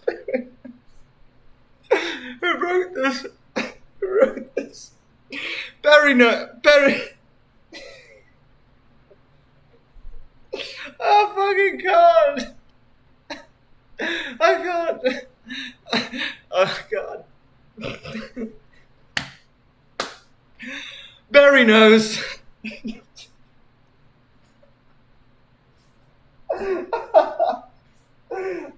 Oh no, no, it's not possible. Oh, there's so many. Why have they made so many characters? They're all cats. They made so many characters and they're all cats. They're all cats. Oh, fuck me. Oh god. Oh. Berry nose, cream coloured Tom. Hazel tail, small grey and white she-cat. Mouse whisker, grey and white Tom. $5 from the lovely fan. Appreciate it. Cinderheart, grey tabby she-cat. Poppy frost, tortoiseshell she-cat. Honey fern, light brown tabby she-cat. Lion blaze, golden tabby Tom. Holly leaf, black she-cat. Foxheart, reddish tabby Tom. Icefire, white she-cat. Toad ribbit, black and white Tom. Rose flame, dark cream she-cat. Briarstorm, dark brown she-cat. Bumbleflower, a very pale grey Tom with black stripes.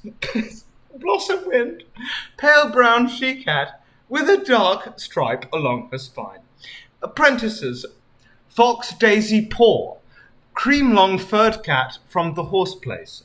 Flame paw, fire coloured she-cat with one grunny eye and one blue eye. Lake paw, bright blue grey she-cat with blue eyes. The last two are star kit's sitters. Jazz paw, red she-cat with blue eyes and a black tail. Queens, keeps going. Fern cloud, pale grey brackets with darker flecks. She-cat with green eyes, mother of dust pelts kits. Dawn sparkle, bright tortoiseshell she-cat with gargantuan blue eyes mother of J Feathers Katis for Malali of Shadow Clan. Kits, Star Kit, greyish blue and purple she-cat with molting orange eyes and a white star on her forehead. Elders, long tail, pale tabby tom with dark black stripes, retired early due to failing sight. Mouse fur, small dusky brown she-cat. Weasel pelt, big red tabby he-cat with booked yellow eyes. He's Rowan Claw's dad. He came to Thunderclawn with Dawn. Dido, leaf pool brown tabby she-cat. Shadow Clan, leader Blackstar, large white tabby tom with huge jet black paws. Deputy russet fur, dark ginger she-cat. Medicine cat, little cloud, very small tabby tom. Apprentice, flame paw, brackets, ginger tom. Warriors, oak fur, small brown tom. Apprentice, tiger paw, brackets, dark brown tabby tom. Rowan claw, ginger tom. Smokefoot, black tom. Apprentice, owl paw, brackets, light brown tabby tom. Ivy tail, black, white and tortoiseshell she cat. Apprentice, dawn paw, brackets, cream furred she cat. Toadfoot, dark brown tom. Crowfrost, black and white tom. Apprentice, olive paw, brackets, tortoiseshell she cat. Kink fur, tabby she cat with long fur that sticks out at all angles. Rat's car, brown tom with long scar across his back. Apprentice, shrew paw, brackets, grey she cat with black feet. Snake tail, dark brown tabby tom with striped tail. Apprentice, scorch paw, brackets, dark grey tom. Whitewater, white she cat with long fur, blind in one eye. Apprentice, red paw, brackets, mottled brown and ginger tom. Tawny pelt, tortoiseshell she-cat with green eyes. Flame wind, flame colour tabby tom with green eyes. Tiger claw, huge dark brown tabby tom with long claws and amber ease. Dawn feather cream tabby she-cat, brackets, she's a different can't than the one in TC, okay? Olive paw, bright brown she-cat. Queens, snowbird, pure white she-cat. Elders, cedar heart, dark grey tom. Tall poppy, long-legged light brown she-cat. Wind clan, leader, one star, brown tabby tom. Deputy Ashfoot, grey she-cat. Medicine cat, bark face, short-tailed brown tom. Apprentice, kestrel paw, brackets, mottled grey tom. Warriors, torn-ear tabby tom. Crow feather, dark grey tom. White tail, small white she-cat. Night cloud, black she-cat. Gorse tail, very pale grey and white cat with blue eyes. Weasel fur, ginger tom with white paws. Hairspring, brown and white tom. Leaf tail, dark tabby tom, amber eyes. Apprentice, thistle paw, brackets, long-haired white tom. Dew spots, spotted grey she-cat. Apprentice, sedge paw, brackets, light brown tabby she... That's enough! That is enough, man! Like, oh my god, it keeps going! It keeps fucking going! I don't believe how many fucking characters she created. I was only halfway through. I was only halfway fucking through. Are you fucking joking?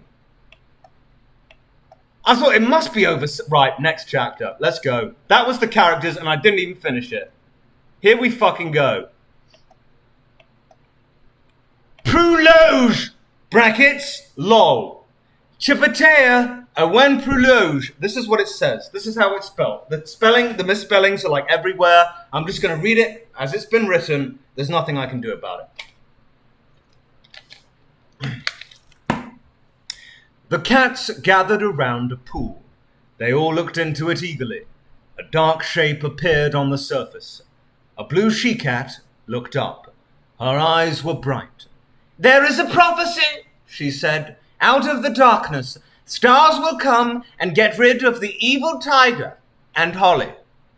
"It's about Starkit," a white Tom said. "She's going to save the forest." He looked at Gold Tom by Blue Star. She had powers nobody dreamed of, said the Gold Tom. Should we tell Jay Feather? He asked. Yes, said Blue Star. He needs to know. She walked away from the pool to tell Jay Feather about the prophecy. Did you like it? Please tell me in review. Lol. Next part. The rose of a fucking hell. Who were the characters again? I'm not Can't reading quite the remember. I have no idea what's going on. I'm not reading the characters. Thank you for $5. The Rose of a Heroine. Brackets XD. Chapter to the Rose of a Heroine. Okay, Jazzy-kun, please don't get mad at me because you're not in it yet. You'll appear soon, don't worry. Starkid woke up and Sunlit was in the branches. Oh, fucking! Thank you for the subscription. Mod sub, do not read. Starlit woke up and Sunlit was in the branches. She closed her eyes again, still tired. Oh, don't read this? You mean don't read this story? Are you telling me not to read this? I mean, this is what people wanted me to read. Do I read this? Well, one, if I keep going. Two, if I select another. Could have said it earlier. Could have fucking said it earlier. Oh, don't read the donor. Okay. One, if I keep going. Two, if I pick a different one.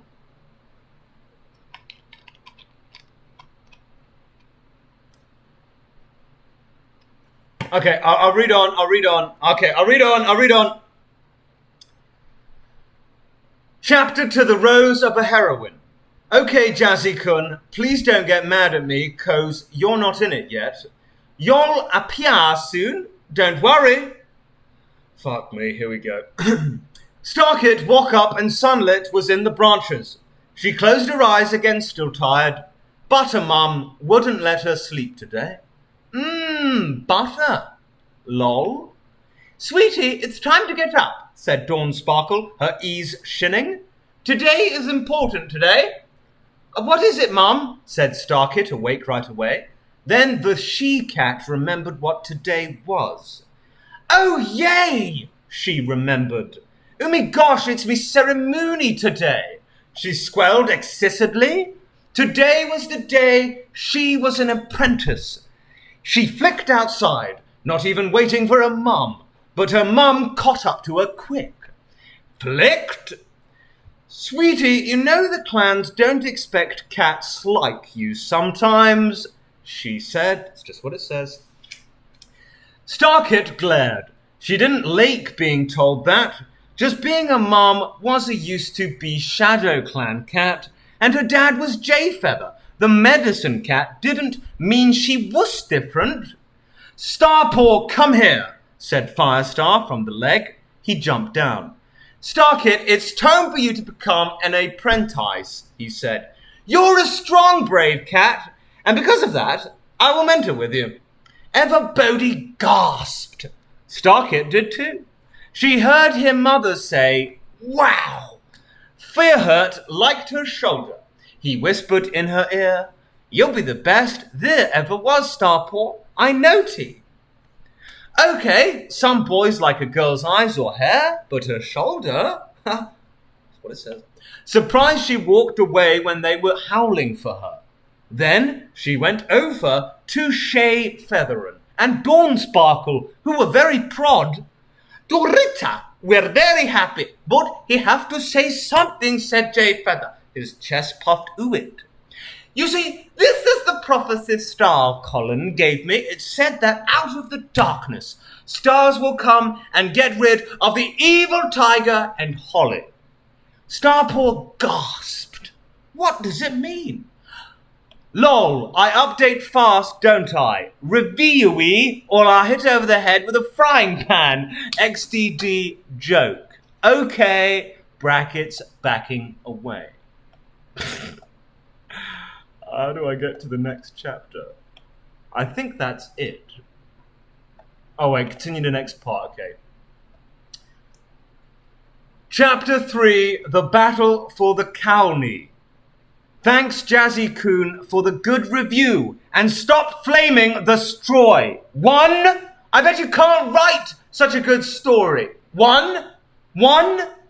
Wow, modesty, what a braggart. Starpour walked over to the apprentice's den.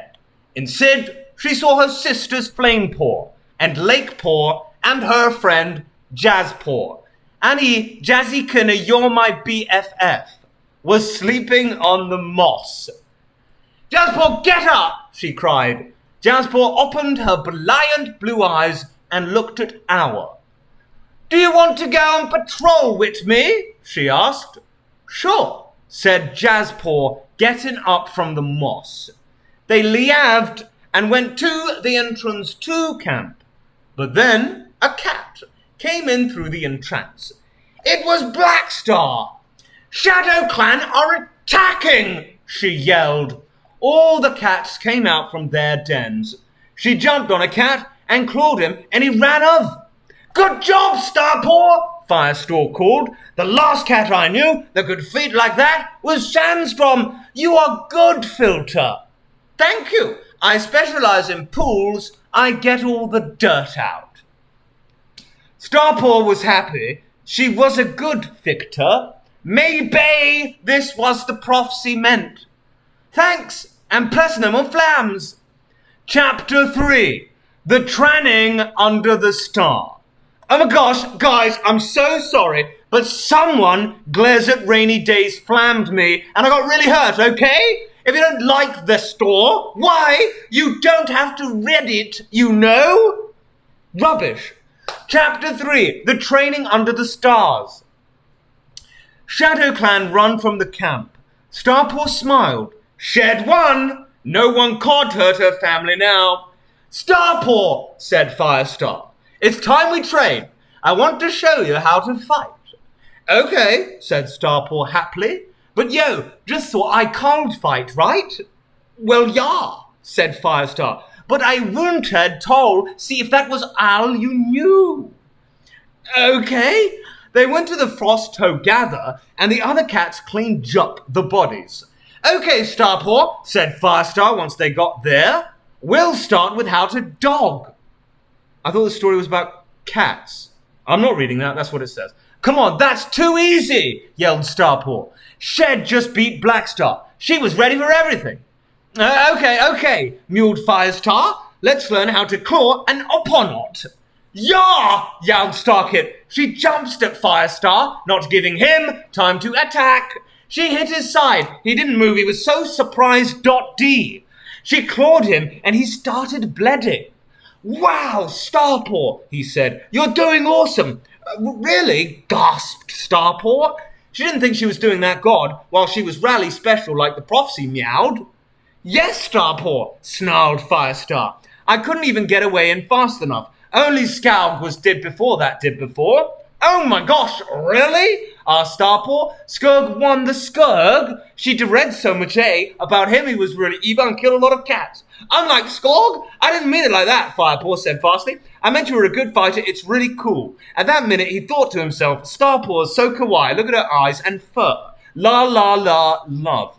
Okay, thanks. They trained for a while. Later, Starpaw beat Firestar 8 times once she let him win to make him feel better. And by the last one, she was a little tired. This is so hard. Hi, bye, Firestar. Can we hunt now? Said Starpaw. I'm kind of hungry. Oh, well, if you want. Firestar was disappointed. He and Starpaw... I can't do this anymore. I can't do this anymore.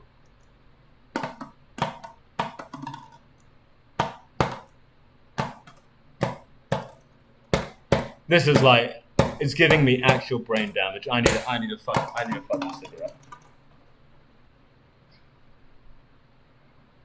I'm losing fucking brain cells with this. I'm losing fucking brain cells.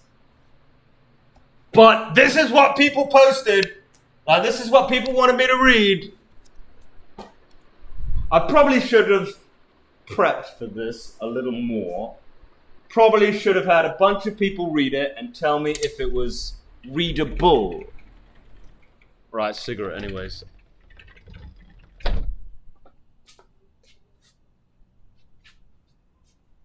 Literally, it's just It's just fucking gibberish.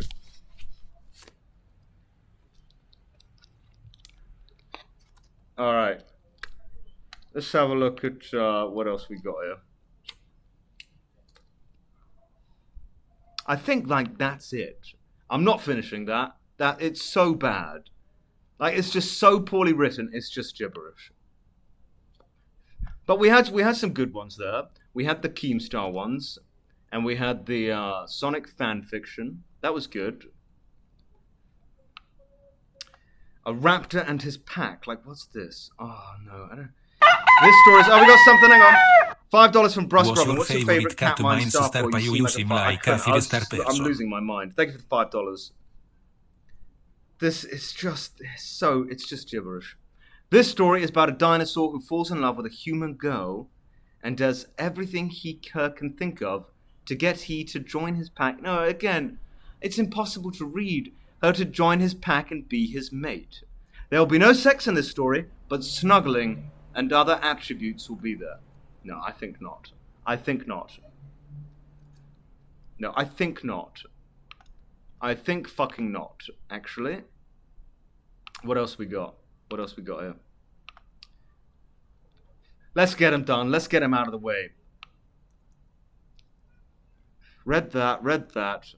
Colossus creating datey headcanons? What? No, it's like a paragraph long. Not reading that. Not reading that. Okay, the Adventures of Dark Yagam. What the fuck is this? Is this worth reading? Who is Yagam? Okay, there is a chapter here called Sexiest Yet? Maybe Too Hot? Oh, this looks like hell to read. Oh, no. Alright, I'll try that one.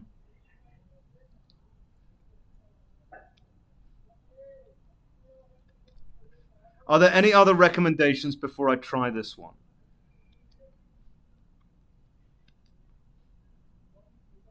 It's just nonsense. It's complete nonsense, the rest.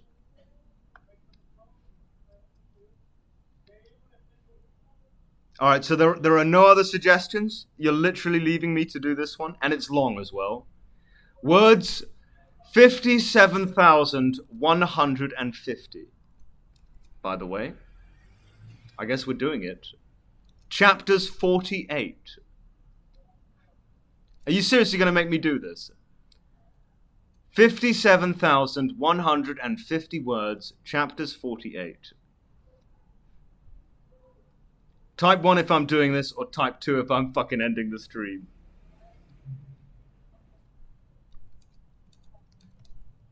Because I'll do it, and I'll do it to completion. If this is the last one, and I never have to read fanfiction ever again.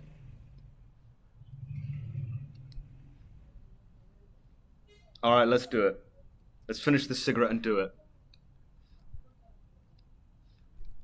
Let's do it. This is it, though. Never ask me for a fanfiction stream again, because I have lost my mind. 48 chapters, by the way. I'm going to finish it.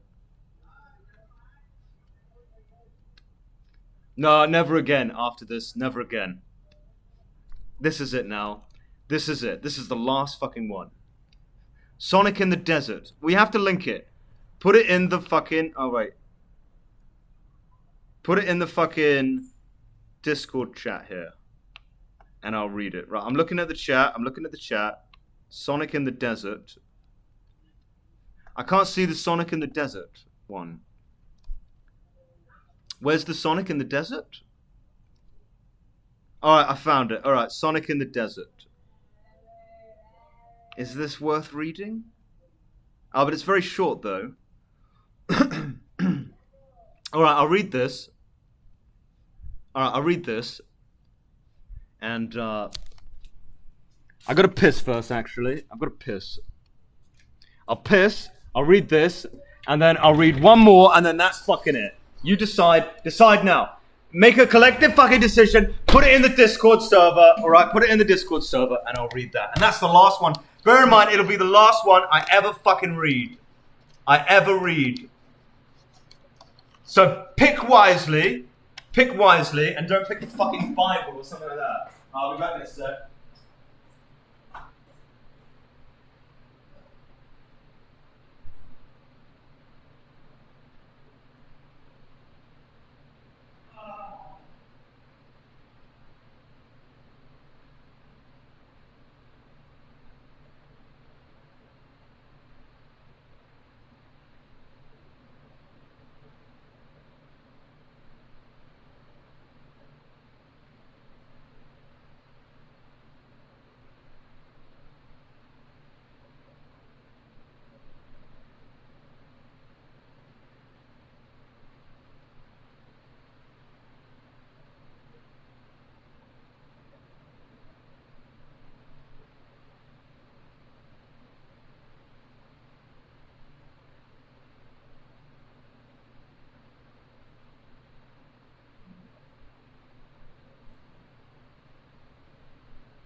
All right, let's do it.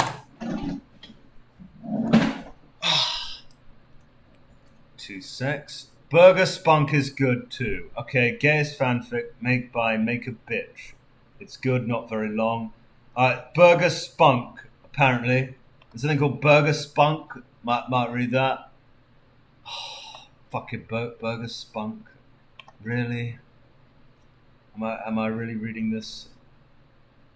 Right, okay. So this one is called Sonic in the Desert. It's not that long, thankfully. 745 words, long enough. And it starts like this. And Tails collapsed. In the sweltering desert heat, Sonic heard a head impact against a soft bed of sand as he looked behind. His sunburned neck aching as he turned his neck. Tails was face down, his tails limp, and his fur glazed unhealthily by the sun. Sonic's eyes gleamed over hungrily, streaming tears weltering down his burning Dios mío! Cried Sonic in a thick Cajun accent, lunging toward his fallen comrade. Sonic knelt, his voice cracked, and his eyes welling with tears, turned Tails over. Tails breathed lightly in the sandstorm, his eyelids crusted with blood, and closed over his sand-battered eyeballs. Sonic thought of each sand particle ground firmly against millimeter-long spaces in Tails' corneas, and his stomach growled a little. He swallowed his slavering spittle as he reared over Tails' body ravenously. If rise he shall not, Sonic crowed, then one with me he shall become. And he dove into his comrade's body and bite down onto the soft tissue on Tails' neck and ripped forth flesh, caught and bloody in his demonic teeth. He supped forth the blood, oh God, the blood of the juvenile, Sonic thought, wrought so between my fangs. Pray, say I, a miracle, a sign of peace and virtue. And he ravaged the meat of his comrade, with rending tears of his flicking claws, tearing into the raw intestine in his stomach, tied into horrid pink knots, as he tore and chewed and threw them, and spilling with lifeblood. The taste, Sonic thought as he feasted, he loved, the squirting, biting taste of the blood, as he bit into Tails' flanks, washed out the dry bits of Sonic's starved, parched mouth, even between the irritating feel of his meal-soaked fur and bits of dessert sand passing against his lips, and to his tongue. There was a depraved fervor in Sonic's movement, so savagely articulate. Each time he tore into the carcass, he did so with a deliberate, precise cruelty, with a theatrically savage grin on his face all the while. The sun beat down on the desperate hedgehog as he tore and bit into his quarry, his tears resuming as the taste started to disappear. The fluids in Sonic's mouth started to dry off.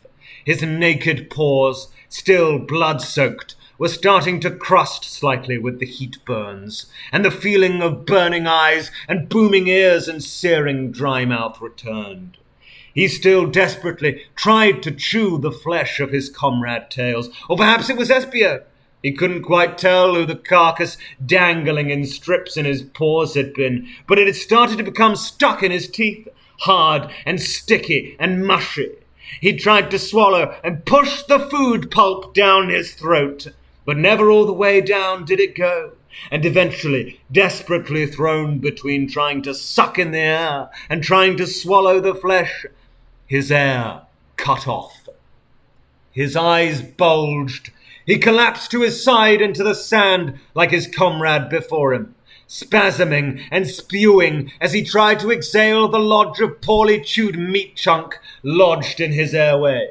His face went increasingly sanguine as he rendered, struggling for air for longer and longer, rolling around a bit in the sand in throes of suffocation, and his arms blindly wiggling around. His quills started to sink downwards, and his eyes started to bubble and boil over. The skin burns, crackling and swelling each time he failed to grasp in a breath, started to overtake the left side of his body, his bones creaking and starting to crumble. Edging closer and closer to death, Sonic tried to expel the foodstuff once, twice, thrice, choking incoherently and blood running down his sandy muzzle to join in with his slain comrades. His skin withered, and his frame started to dry up, and Sonic weakly choked out one more defeated cough, a new trickle of blood oozing down his chin, black and sickly, and shuddered still, laying there, already seeming dead for 8 years instead of 8 seconds. Not one more move transpired between the mangled fox-skin slaughterhouse that had become Tails, or Espio, or Blaze, or the cracked, shriveled fossil Sonic. Bits of half-chewed ooze congealing at the bottom of his gaping jaw. The vultures came early that sweltering, fateful morning, and their beaks splattered black and red with cursed blood. Bit fucking weird. Bit fucking weird. Well, at least it was readable, but apparently Sonic ate Tails. It's just an epilogue to the Sonic High School saga. What the fuck? Alright, so next one. We're just keeping going. We're keeping on going. So Burger Spunk. This is recommended by Umbrella Fuck from the Discord. Burger Spunk. And I have to download this, so hopefully it's not a virus. Okay, this looks very weird. I mean, they've all been pretty fucking weird. Burger Spunk. Menthol. God, I love menthol. It's better than pussy. It's better than your parents loving you. I work this shit job, flipping shit, serving shit, taking shit, primarily doing the menthol cigarette break I take every 2 hours is even better. If I didn't drop out of college, if I had a respectable job, the menthol wouldn't be so great. It's the labor, the stress, and the shit I take from fat black women with their tits sagging to their knees that makes it so good. This better not be racist, that's all I'm saying. This better not be fucking racist. Hi, I asked for no lettuce, but there's lettuce on here. Can I get a refund? What is your name? They would say. God, I loved these women. Their loose skin and 100-yard stare, their thinning hair, their children jumping on sauce packets. Everything about them gave me a chub. The cigarette break after dealing with one of these women was the best. I would let it take me, falling, collapsing into the trash around the back of the building where we had to smoke. Every puff out, I imagined the smoke shifting into the forms of various goblins I had encountered, Twirls of curves and obtuse angles entrapped me. They always came back, never deterred by the lettuce, my little blemishes. They were the ones knocking on the doors before the lobby opened, tilting their heads, widening their eyes, beckoning me. They were the ones after closing hours, again knocking on the windows, scarred, possibly of night rape, hungry, fat. I always let them in. I was the assistant manager. The other workers stared at me in despair of burgers to come, but never spoke up. I would fucking kill them if they spoke up, if they ruined my ritual. Yes, I called in 6 hours ago, and I was told to come pick up my new order whenever, because you guys put pickles on all 20 of my double burgers. No pickles! She crossed her arms and leaned back, coming to equilibrium with her swaying mass. It pushed her into the ground every second. Once their arms were crossed, they would not uncross until they got what they wanted. We'll be right on it, ma'am. Whatever you say. I slapped some patties, shot some mayo, frisbeed some tomato and onion slices onto a cool bun. Everything professionally done. Managerial. To serve my means, however this woman could not get everything she wanted. I had smoked all day. I was throbbing. I picked up a single pickle ring. I was in the business of menthol, after all. Why not? Why shouldn't I place it? Bergs were just a side hustle, a means to an end, to a climax. I placed the mega-sized burger bags on the counter, filled to the top. The store was dark. The chairs were already on top of the tables. The others were mopping and cleaning up. Now was the time, if ever. Monisha, today's hog, began opening each plastic wrapper, placing every burg on the counter next to the cash register after they were verified to have exactly 0 pickles. 1 by 1 to 15, where she stopped, her eyes that were seemingly driven deep into her face by means of fat now glared up at me from the burg. This was it. Now, no, I don't see what I think I see, sir. How about you look at this burger? Her fat swayed under her pendulous arms, showing me the patty, pickled. The purple tank top in front of me was surely one of the few possessions she'd still fit in. Her grey sweatpants tucked away a lump of enormous size. Babe, you ain't fooling no one. I know the pussy ain't that fat. Oh no, I can't believe we've let this happen. This is horrible. Oh, fuck! Thank you for the subscription, Tesco valued. I think it's about to get even weirder here. Oh no, I can't believe we've let this happen. This is horrible. Here, follow me and we will make this all right, I promise. Her arms crossed again as I waved her towards me. We stepped out into the crisp, cold air. It blew consistently, perfect weather. Her meat justy grumbled as she leaned on the front windows, making the glass ache. Don't worry, babe. You got enough meat to hibernate out here. I walked back towards the trash zone. White cement walls encased the 2 large bins of slop inside. Special sauces and plain old ketchup encrusted each disparity in the wall. Years of residue had built up here. The sidewalk inside was tattooed with paper bags and wrappers. Everywhere were scattered cigarettes. I entered my home and turned around, being met with increasingly angry crossed arms. Her face consorted into a comically exaggerated frown, the weight of her fat allowing her to easily assume this gesture. Here, look at this. I pointed to nothing, but drew her into my house.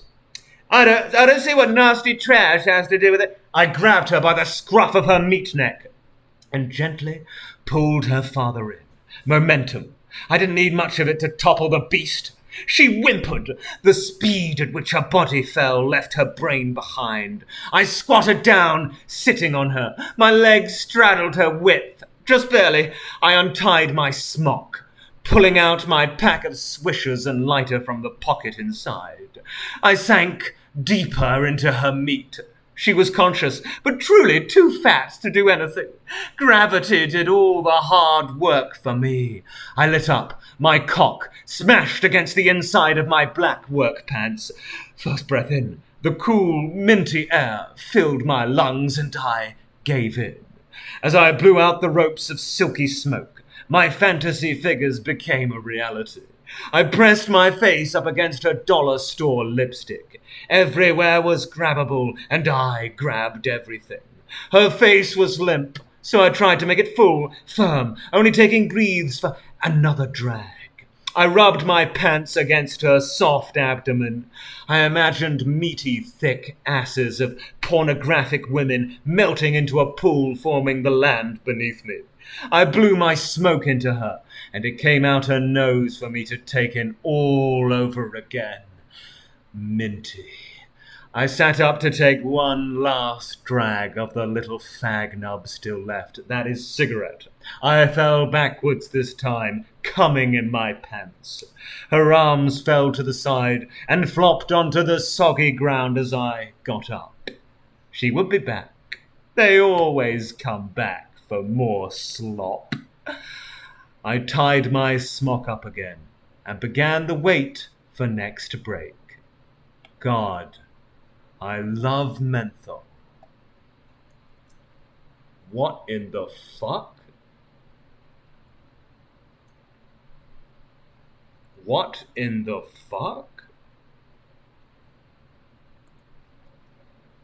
I don't even know what happened. He fucks a woman and blows smoke in her nose? What? Check Discord, okay. Which one? The author of Sonic High School wrote another shorter fanfic about Sonic. Oh, God. No, I already read this. I read this already. Terps, I read this. I literally read it this stream. I read it this stream, by the way. I did. No, that's done. That's done. Okay, so there is... I forgot about this. I've just remembered. I forgot about this. The Discord server wrote a collection of fanfics. Like, it's one of those Reddit fucking things where you type something and then someone else has to type something. And they're quite... So I'm just jumping to the top. So this is everyone in the ColossalIsCrazy Discord server who wrote this. Different people writing shit. And I'm going to do that, and that's going to be the last thing I do. That's going to be the last thing I do. Now, if it's really bad, not my fucking fault. But this was written by everyone in the Discord. And if you want to add to it, now's your chance. Basically. Unless it's like really bad, and then I'll stop. Okay. Floppy Raptor starts it off.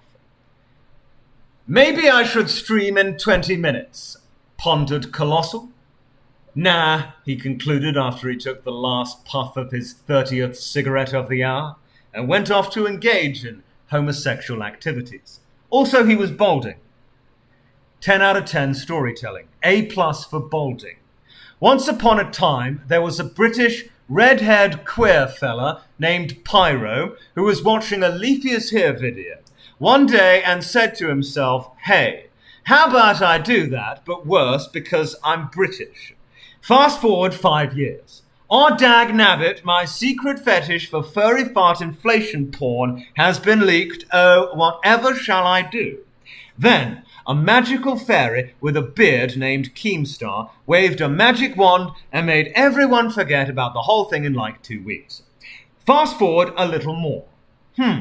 Today, I will make an almost 8-hour video on a TV show that no one outside of jolly old England watched. And everyone lived very gaily ever after. The end, brackets, question mark, post-credit scene of Leafy's hand rising from an unmarked grave and the sound of lizards hissing. The Tekken series used separate buttons for right and left limbs, resulting in 4 buttons. Other trademarks include throw escapes and starting from Tekken 2, auto block. Each iteration was improved upon both graphically and technically. Tekken 3 introduced the ability to move into the foreground or away from the background, commonly referred to as sidestepping, Also, Tekken 3 reduced recovery time after being knocked down than previous games, and each game afterwards includes rolls to recover instantly after hitting the ground, allowing the player to get back into the fight instead of pounding buttons. Tekken 4 gave characters even greater mobility by adding true 3D movement while simultaneously including geometrically complex arenas with unleveled ground, obstacles, and walls. This differed from previous Tekken games, where all of the arenas were level and contained no boundaries, meaning the player could walk forward or backward without limit. Tekken 5 saw the return of both walled and infinite areas, with the fluid mobility of Tekken 4 being toned down to appease many players who felt it made the game more focused on invasion, said Colossal. "Silence, old man Pyro said, as he pulled out his dick, which was in fact a Hellfire missile. My fellow Briton, your name is literally Nigel, said Colossal in response. It's Niall, you prick! They both suddenly exploded for no discernible reason, taking the entire city of London with them, and world peace was finally established. Later, somewhere in Israel, a gnome smirks. Clown's not at all gay birthday. It was a beautiful, sunny, convivial day, I don't know that word, convivial day of partying at Casa del Payaso. Clown's yummy birthday cake was decorated with a sugary 99, and all the guests were there, enjoying the main course's yumminess, donning signature roadkill costumes Clown made them wear every year. Pizza Time bass boosted 10-hour just looped for the third time, blaring through strategically placed speakers, making Clown all the more grateful for his utter deafness, seeing all the guests prancing about, getting ready for the evening celebration. It made Clown more than happy, and he couldn't keep still at the thought of his grand surprise birthday gift to be shown to him just after sunset. His pallid face was tense, and his thick, crimson Spanish lips quivered with excitement, so much so that one of the 3 cigarettes he was smoking shook out of his mouth onto a passing guest wearing a familiar yet peculiar mask modelled after a malnourished pig. The pig burst aflame and started running and squealing like a big, flaming and tasty pile of smoked bacon he was. Clown paid no attention to that. With glee, he jumped up and down by the gnome cage. Inside, Keemstar, a creature that looked human being but shorter and more shriveled, was running round screaming, "I'm fast as fuck, boy!" with a powerful Dixie accent. It tried to escape its cage by completing a rat maze, following the scent of popcorn, but each time it came to the finish line, Clown would grab him by the neck and send Gnome back to the start, all while screaming, "Bonus go! Bonus go!" It was a riot, and everybody appreciated Clown's skill, refinement, and exquisite sense of humour. Thank you. Finally, after a few hours of similar gay activities, it was time to unveil Clown's secret gift. Clown dropped into his gamer god throne and waited, swallowing Viagra pills and smoking cigarettes, at least 5 of each at once. His Ferrari red-dyed hair, reflecting the sun's glare like a red, shiny fire truck. At the centre of the stage stood another cake, but this one was visibly made of cardboard and papier-mâché. There came short fanfare, and in turn the content of the cake was unveiled. Clown slowly pursued the mysterious shape with his big, wet, round, yellow eyes, his gaze ascending slowly. First thing he noticed was the shabby fake fur covering his gift. His eyes raised to the ridiculously bloated belly of the beast, and then the top of this grotesque mass furnished with a familiar lesbotic mug. "Oi, bruv, I'm Pyrocynicalzilla, innit? I sexily caress baby boys and stuff." That's what it says. The mug laughed with its pig laugh. Clown, who didn't even realise the shock had made him stand up from his gamer god throne, gazed bewildered as a sticky and smelly substance was poured over the disgusting furry mass. Everybody looked at Clown, expecting his reaction. Clown stood up, stretched his legs 2 steps forward before the smell of excrement halted him in his tracks. Sweat began ruining his garish makeup. It wasn't supposed to be like that! He knew what had to be done, and he had to do it now, with his hard 4 inches of amazing cock matter throbbing beneath his clown knickers. He launched himself forward and with his gamer god karambit knife sliced open the belly of the beast. 4 gases and yellowish humours poured out, and with them 4 prepubescent Asian individuals. The beast murmured something about spending 1,000 quid on PS shirts and gamma sneakers. Clown ignored it and threw one of his cigarettes into its mouth, causing it to choke and igniting the sticky substance poured on top of the beast beforehand. The beast, now set aflame, roared and thrashed around, but Clown was too far away to be reached by its nasty, greasy flanks, flopping about, and with a triumph on its face exclaimed, "Unlucky! Unfucking lucky! Unlucky, Foxy!" Suddenly, Clown woke up with ringing in his ears. It was weekend again, and his 20 minutes were up. It was time to stream again. The fucking end. Pretty. Thanks. I think the title is a bit misleading. It's ironic and also hints at the twist in the story. God, that's genius, I know. Once there was a wormlet named Clown and a fat burping pyro. So guys, we did it. And so they did. The end. Brackets, author's note. I'm not a writer. If you hate this story, then you're a prep. The Kid Named Worm, or The Worm God Saga. I am a worm, I am the cum, I am the worm, I am the cum, echoed in the halls of Clown's gamer mansion. As the wild storm raged outside, lightning was hitting roof and chimney of the old crooked house, as if God himself was trying to pound this wretched building into oblivion. Creaking and squeaking of old warped wooden planks surrounded the Clown, concealed in his favourite bathrobe, his clownly face hidden in the sinister shadow of a hood. He screamed at the top of his lungs, and the building responded with ominous sounds after every chant. Candles made out of earwax, brackets like in Shrek, burned with a bright yellow flame. But light they shed on the walls uncovered images of the outright uncanny nature.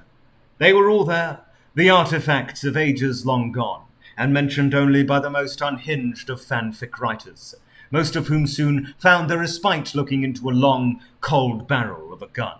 Brackets from the wrong side. Weak, shackly glow of the flame-uncovered Sonic's ball-itching remedy. Vampires, gothic and totally dark blood, and Mario's used pants with a formidable hole in crotch area. All those artifacts combined could be used towards unleashing unspeakable evil, and inebriated Clowns seemed to be determined to do exactly that. Soon enough, clock struck midnight, and nothing happened, because it was set wrong, and it took Clown another hour to actually begin the main part of the ritual. When the biggest lightning yet struck the house, and Clown's strained vocal cords started giving up, the transformation has begun. Green flames engulfed at the cursed items on the walls, and Clown himself. His clothes were instantly vaporized, just as the wooden walls and Fousey Tube's nose Clown glued to his own to look more handsome and manly. Suddenly, all the candles started burning very intensely, and flames shoot up to the ceiling, burning up the earwax almost instantly. In the ensuing darkness, nothing was heard except the queer sound of wet bodies squirming around on the floor. Few hours later, Pyrocynical and Dolan came into the house, because they wanted to laugh at Clown and make fun of his balding problem. Brackets, which was exaggerated and actually completely made up, by the way. I didn't write that. They knew Clown was becoming unhinged and came prepared, wearing raincoats and flashlights. Dolan knocked on the door, but there was no response. After waiting for around 5 or 7 minutes, they went around the house, stepping carefully and avoiding bear traps Clown kept in his garden in case of unfriendly invasion of his privacy. When they reached the back window, sky cleared and moon was shining brightly on the building. Now they could see that some parts of it were damaged by the storm, and chimney collapsed into the house. They became somewhat worried and stretched their legs towards the first floor window. "So guys, we did it," said Pyro into the void. But no one acknowledged that they in fact did it. After going through, they were met with very unsettling silence and darkness, for which they were prepared, as mentioned earlier, brackets, you idiot. As they talked and walked around, they noticed a weird white residue on the floor and walls. Following it, they found themselves inside the cellar. It was an old part of the building, predating even the earliest color TV, which made Pyro cry and caused Erlen to start shacking like a funny wind-up toy you can buy from Chinese street vendor. After breaching the inner sanctum of the clown cellar, they witnessed the most horrible creature imaginable and promptly fainted. And that was the end of that. Once upon a time, there was a lazy British clown who streamed every 20 millennia. One day, a lizard boy named Leafy and a gay fox man named Pyro were making gay videos about BuzzFeed cancer and bullying children. Then, one other day, the clown drops a heater video that causes a bold Arab worm person named Yusuf to spiral into insanity, resulting in the July 15th incident. Coming to theaters fucking never. Colossal became a bomb diffuser. His first job came pretty quickly. Bomb diffuser number 1. Okay, guys, we've got 20 minutes before everything blows. Colossal put the back of his hand on the guy's chest, gently pushing him back. Colossal: I got this! 3,000 children died that day. Bonus go! Once upon a time there was a clown who was a little down. He lived in Mexico, locked up children in his basement for his entertainment. However, one day, something terrible happened. One of the kids escaped into the forbidden forest. He had to gun it down after chasing it naked for 20 minutes. This is the go! He shouted. It echoed throughout the forest. His naked worm dick flapping in the cold breeze around him like a malnourished snake. It was awaiting its moment of pleasure. And there was nothing more pleasurable for Clown than smoking a cigarette over a dead child's body. The child seemed to have gotten away. What now? He thought. I have to get a new one. He sat there confused on whether 1 or 2 children had escaped, but really just made up an excuse to smoke 36. He then stared deep into the child's eyes, wondering what type of kid to take next. I have enough Asians by now, he thought. The black ones die pretty fast. They just shoot each... Fuck off. After quick deliberation, he decided on a Mexican child. Gotta taste some of that local stuff. He took a deep drag of his cigarette. As his eyes were wandering across the forest mindlessly, he saw a dead rat and thought, oh, that will do for now. He walked on over and unzipped his pants. He skinned the rat. Ah, Keem, I miss you. But he forgot that he was actually naked and pulled his dick up instead. What is this? He thought. The bald head of the gnome shined across the land, so bright and so soft, his penis became more erect. It's perfect for a quickie. The cigarette in his mouth began to burn his lips as he fought the rat closer and closer. He started screaming erratically because he had not been this excited in a while. The sweat began dampening the cigarette. It went out. The anger made him even more erect, his dick growing 5 inches. He took out another cig and lit it with his trusty clown-themed lighter. He had only 3 cigs left, shoved up his ass. That worried him. He grasped the rat firmly, spreading the rat's ass cheeks firmly apart. Spit on it! He puffed cigarette smoke into the hole to make it smell nice. And then the rat, frightened by the smell, started convulsing in a weird way. I walked into the woods and I found a rat! As he shoved his slim-like penis inside. Found a rodent in the woods, rat in the woods, echoed throughout the wilderness as he pumped the rat full of cum. Suddenly, a sound echoed behind him. It was a wet, flapping kind of sound. He turned around to see it was Fousey-tube, his giant nose flapping about. Shid. Clown turned his whole body and drops of his ejaculate fell onto Fousey. Fousey looked, frightened after what he had seen. Fousey's fake muscles... I've got to drink some water. My voice is just fucking so apart. Hang on. Fucking hell. I'm actually getting a bit sick reading this.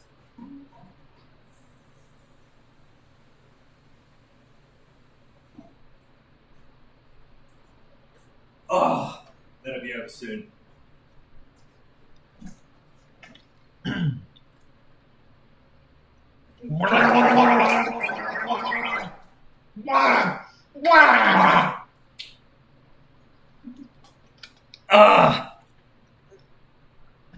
His giant nose flapping about. Shid! Clown turned his whole body, and drops of his ejaculate fell onto Fousey. Fousey looked, frightened after what he had seen. Fousey's fake muscles exploded. It's not what it looks like, Clown exclaimed. It's a rat. It's not gay. Give me 20 minutes and I'll explain, he pleaded. But Fousey started crying out some gibberish Arabic in a gaily way, which enraged the clown. Clown grabbed his nose and put it under his boot. He brought his nose to his asshole and began squeezing. But the nose was too weakly attached and it fell off. Fousey moaned, frustrated. The hole left by the detached nose revealed the greyish-green mass underneath. Clown jumped off Fousey, frightened. Fousey screamed in agony, and the greyish-green mass began gushing out. Fousey screamed in agony, and the greyish-green mass began gushing out. Degenerate fuck! Clown exclaimed. Fousey, screaming, accidentally turned the clown on. Come the fuck on, no. He threw the rat inside. The mass was warm, which improved the power of his erection. You're mine now, he whispered. With renewed power, he began thrusting his 3-inch monster into Fousey's skull. I'm going to fucking kill myself, screamed Fousey. His thrusts were so powerful that his cock pushed out everything out of Fousey's skull, leaving it hollow. He flopped onto the floor, lifeless. Didn't stop Fousey from typing his new Twitter apology. Fousey began talking in Arabic again, which turned Clown on even more. Come on, just come on. His lips kept moving and making noises, even though his mind was gone. Fousey's lifeless body began twitching and spasming like a funny-looking chocolate pudding. Fousey mumbled. Hani habibi, al-habad. What the fuck? Clown said. You shit, screamed Clown. This is so fucking hot. Just give it to me. That's the spot, screamed Clown in ecstasy. He took Fousey's lifeless body and dragged it across the sogging forest floor. The orgasm that Fousey's hollowed-out skull gave him was so overwhelming that he passed out. It was time to make the video.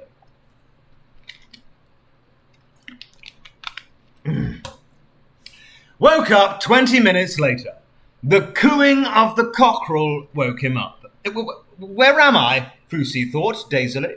Author's note, Fousey is dead. N1 fucked it. Now where do I stick my dingy dick? But his dingy dick was too worn out by the recent exploits. Clown decided to go to the local bar.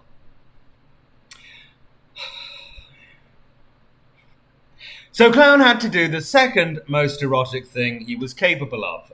Fousey was in hell now! It was a gay bar, as it turned out. It was in Edinburgh. Naked men were making out everywhere.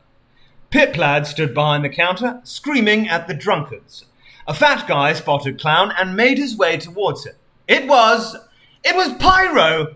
So, guys, he began. We did it, Clown said shortly after.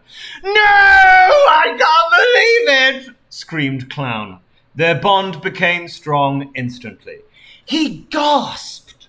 He fist-pumped the air. He fist-pumped the air again. He cheered. He cried. It was a magical experience. Why does that fat fuck turn on me like that? Clown thought.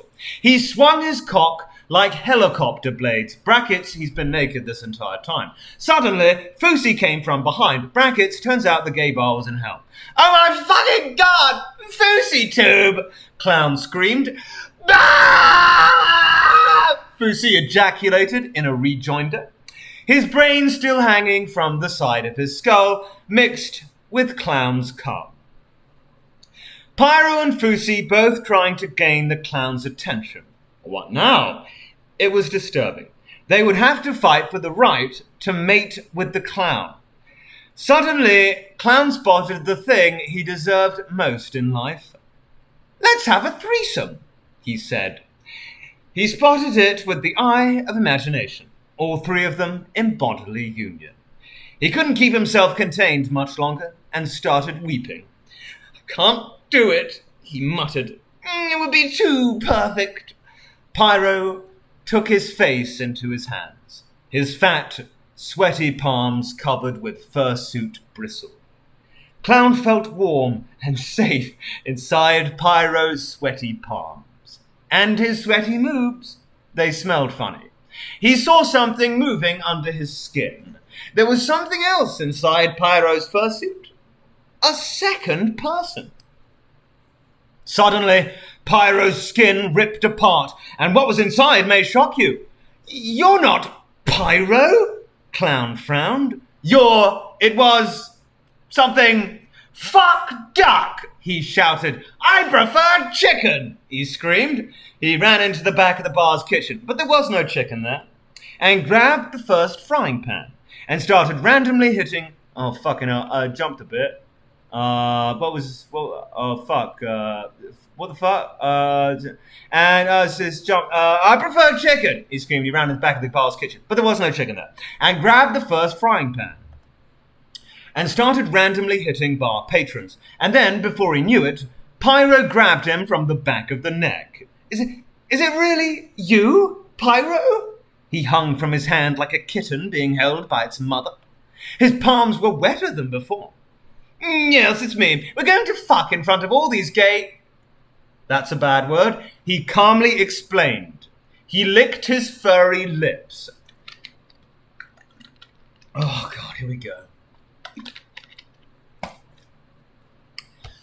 Clown mounted Pyro's sweaty ass like a cowboy ready to tame a wild beast, and began licking Pyro's lips too. "Let's ride, cowboy!" shouted someone from the back. "Woohoo! Yee-haw!" All the 18 naked cowboys were there too, from the showers of Ram Ranch, with Pyro and Clown as the main stars of the evening. But then, a loud, thumping sound came from outside. It was getting closer and closer. So much noise came from such a tiny gnome. Or so they thought. Actually, it was Chad, anything for views himself, wearing a gnome hat. Huffing and puffing, he entered the bar. "No! Get out, you rat!" Clown sexually moaned, and Pyro was just about to reach his climax. Displeased Furry tried to bite Clown, but Clown was quicker. "No, Daddy!" Pyro moaned, as Clown gnawed on his breasts. Everyone came. Keemstar transformed into his true rat self, the bar drenched with cum, everyone panting and sweating. The end. Or is it? Pyro Fusi lay in the corner, forgotten, irrelevant. Fuck 'em. He whispered, and everyone clapped. The fucking end! No more fanfiction. Thank good. That's the end now, or is it? It's not. "I love you, sugar plums," said Clown. "What?" said his deaf cigarette wife. She was a perfect woman with a heart of gold, angelic voice, bountiful hips, and absolutely no hearing whatsoever. She also didn't talk much, which was an unexpected bonus for Clown.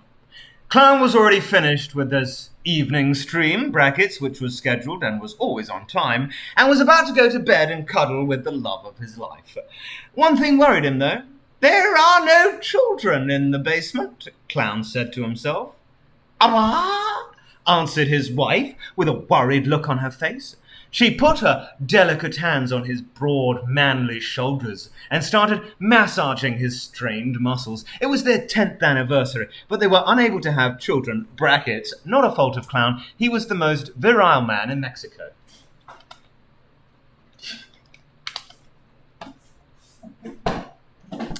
He knew he had to do something. Something that would turn back the tide and ensure his legacy would remain after he was gone from this world. But he was a good Christian man now and couldn't face away from the light of God, even in the course of prolonging his life. He rested his eyes and tried to fall asleep. He woke up around 2:30 a.m. Loud Latino music was blaring throughout the neighborhood, and Clown knew who this was. It was the cartel mob boss who moved in a few days back.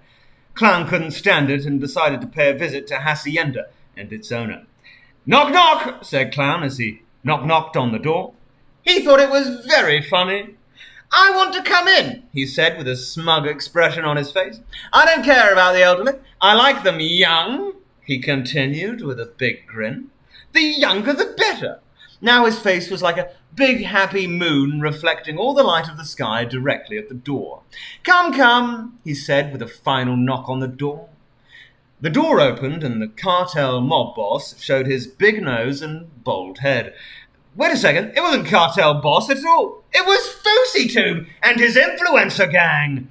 Clown knew what to do instantly. He quickly asked them all for forgiveness and punched Fousey in his big nose. The punch had such energy that it sent the man flying across his richly decorated patio and pushed him into the swimming pool. 3 of Fousey's henchmen shook off the initial shock and came to him from different sizes. That didn't stop the clown, thought. What? God, I need a cigarette so badly. That didn't stop, the clown thought, and with a swift kick in the chest, he downed one of the ruffians and punched another with his fist in the balls. Both collapsed instantly, but the third one was bigger and more determined than the other ones. Swiftly, the thug picked up coat hanger, and using it as a mace, he tried to hit Clown in his beautiful, symmetrical face. But Clown was much too quick for him, and before the villain blinked twice, Clown was behind him. "Unlucky!" shouted Clown as he shoved entire clown boot up his ass. Brackets as in kicking someone, not in a sexual way. The guard winced and flew back, making a hole in the ceiling and causing the building to shake. The audio system shut off, and now Clown could hear it. Choir of literal Mexican boys and Thai girls, brackets, for some reason they were segregated like that, I don't know, could be heard from the basement. Clown ran up to the pool and pulled Fousey up, all while tearing off his expensive clothes and his fake plastic beard. "You fake fucker!" screamed Clown, all the while shacking his scrawny body. Various body parts started falling off Fousey's body, and soon only his nose was all that was left. Clown noticed there was a zipper on the nose, and he pulled it down to reveal the real villain.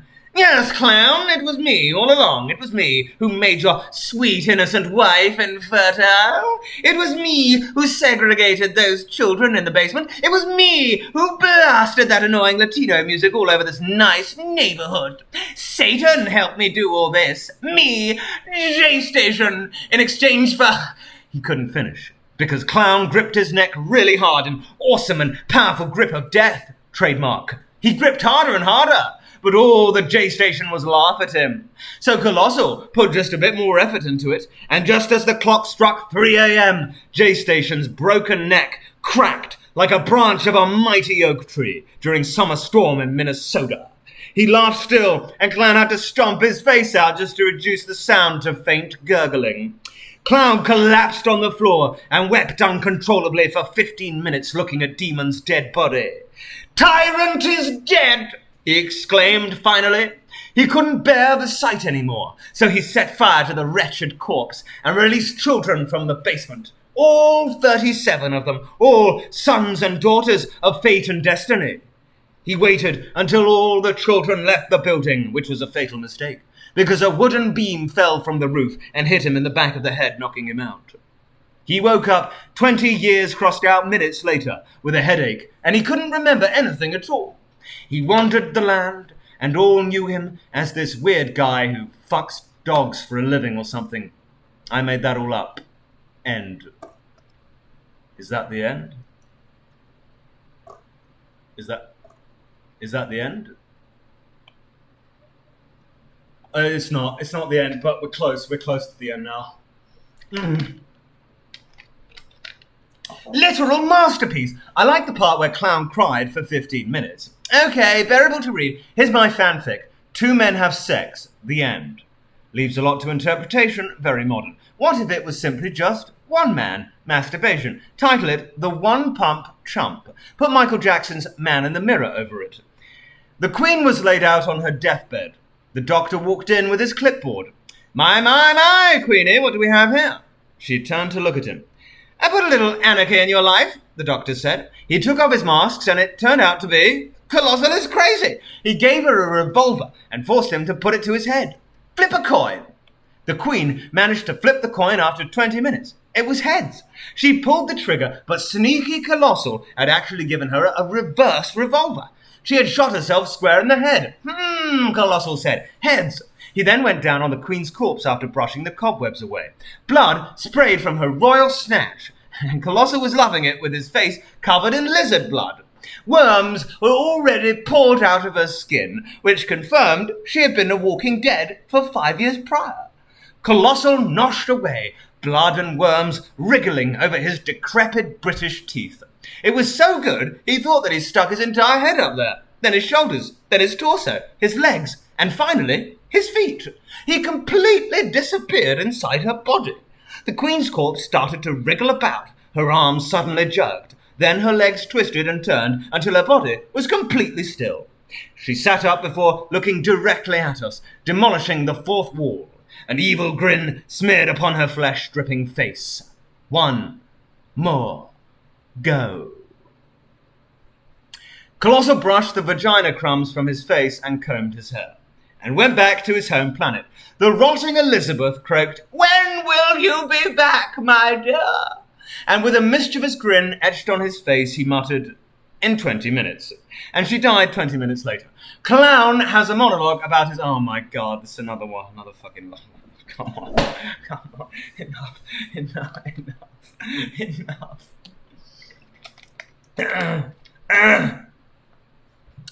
Clown has a monologue about his commitment and love towards Cuphead. An experimental work. Following is an anonymous statement gathered as part of the study conducted with attention to uncover why is Clown not streaming. Clown is streaming Cuphead. Not only streaming, he's beating world record. Beating world record is beating the game with default gear. Streaming this game, mimes climbing, seeking energy, strength. And vocal cord holds up 33,000, almost 4,000 decibels of scream. One misstep and they fall, the gamer gods fall. The first scene in the stream is our gamer god. Colossal sits on a polluted room and he has to breathe through a cigarette because everything was so polluted and seeks to convert a follower to his way of thinking. The next scene, essentially the opening scene. Clown is streaming a Cuphead. Why is streaming a Cuphead? I've thought often since I wrote Mexico, Clown streaming. I've thought often. Why did I come up with that idea? And I had no idea. For the longest time, I had no understanding subconsciously. Picking streaming, which I've never done, and I'm fearful of games are to me and my worst nightmare. As many people are is falling, and I've always found it hard to look at a single tutorial level, let alone a world record. And then I began to understand within the context of the stream, let alone real life, what that stream meant. The stream is not just a stream, the Cuphead, but it's a stream. The aspirations to stream, to reach higher than yourself, man. And this human being, Clown, representing all of man, streaming higher than himself. There's a line in the stream, I wish to make this world record, he says. I'm making a world record. The meaning of that line? Obvious now, taken out of context. World record. Streamers challenge the game, challenge themselves. They are at one with the Cuphead. They become part of the Cuphead. There is reason to believe the Cuphead is alive, the ceramic formations and the Tupperware growing. There's reason to think that a cup can recreate itself. That's one of the criteria of life. And streamers believe that Cuphead is alive, and they get away from the Cuphead, irradiated by eons of days in the glow of the screen. This cup can be thought of as alive, and so they stream this living game, seeking to be a part of the living game, aspiring to stream to the top and challenging death, and thereby gaining life. And that's what I thought Clown would be doing. And we treat it in a funny and a comical fashion. Now, this is great humor in the stream. And what was the reason? I discovered for myself that Clown is on the Cuphead, and the only place he could be, unsettlingly long pause, was Mexico. Because this is the Mecca for streamers. from all over the world. Friends of mine who've been on that Cuphead over there have said they have been streaming, and I've heard languages from all over the world and not heard English.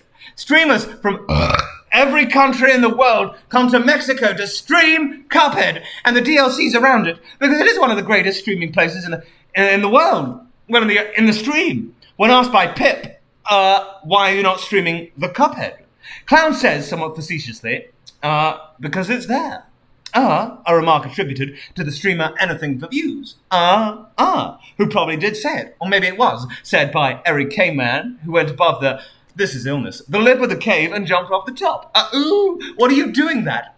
Because it's there, which is an answer. That it fends off the true emotion of streaming a Cuphead. The Cuphead is streamed, yes, because it's there. Because otherwise you'd be walking the plains. But the Cuphead is streamed because I think the clown wants to hug the Cuphead. He wants to envelop the Cuphead within his body. He wants to make love to the Cuphead, and on its highest and finest level. Whether these tough young guys with their sinewy bodies and their 1 meal a day routine will admit it, there is a passionate affair going on between the clown and the Cuphead.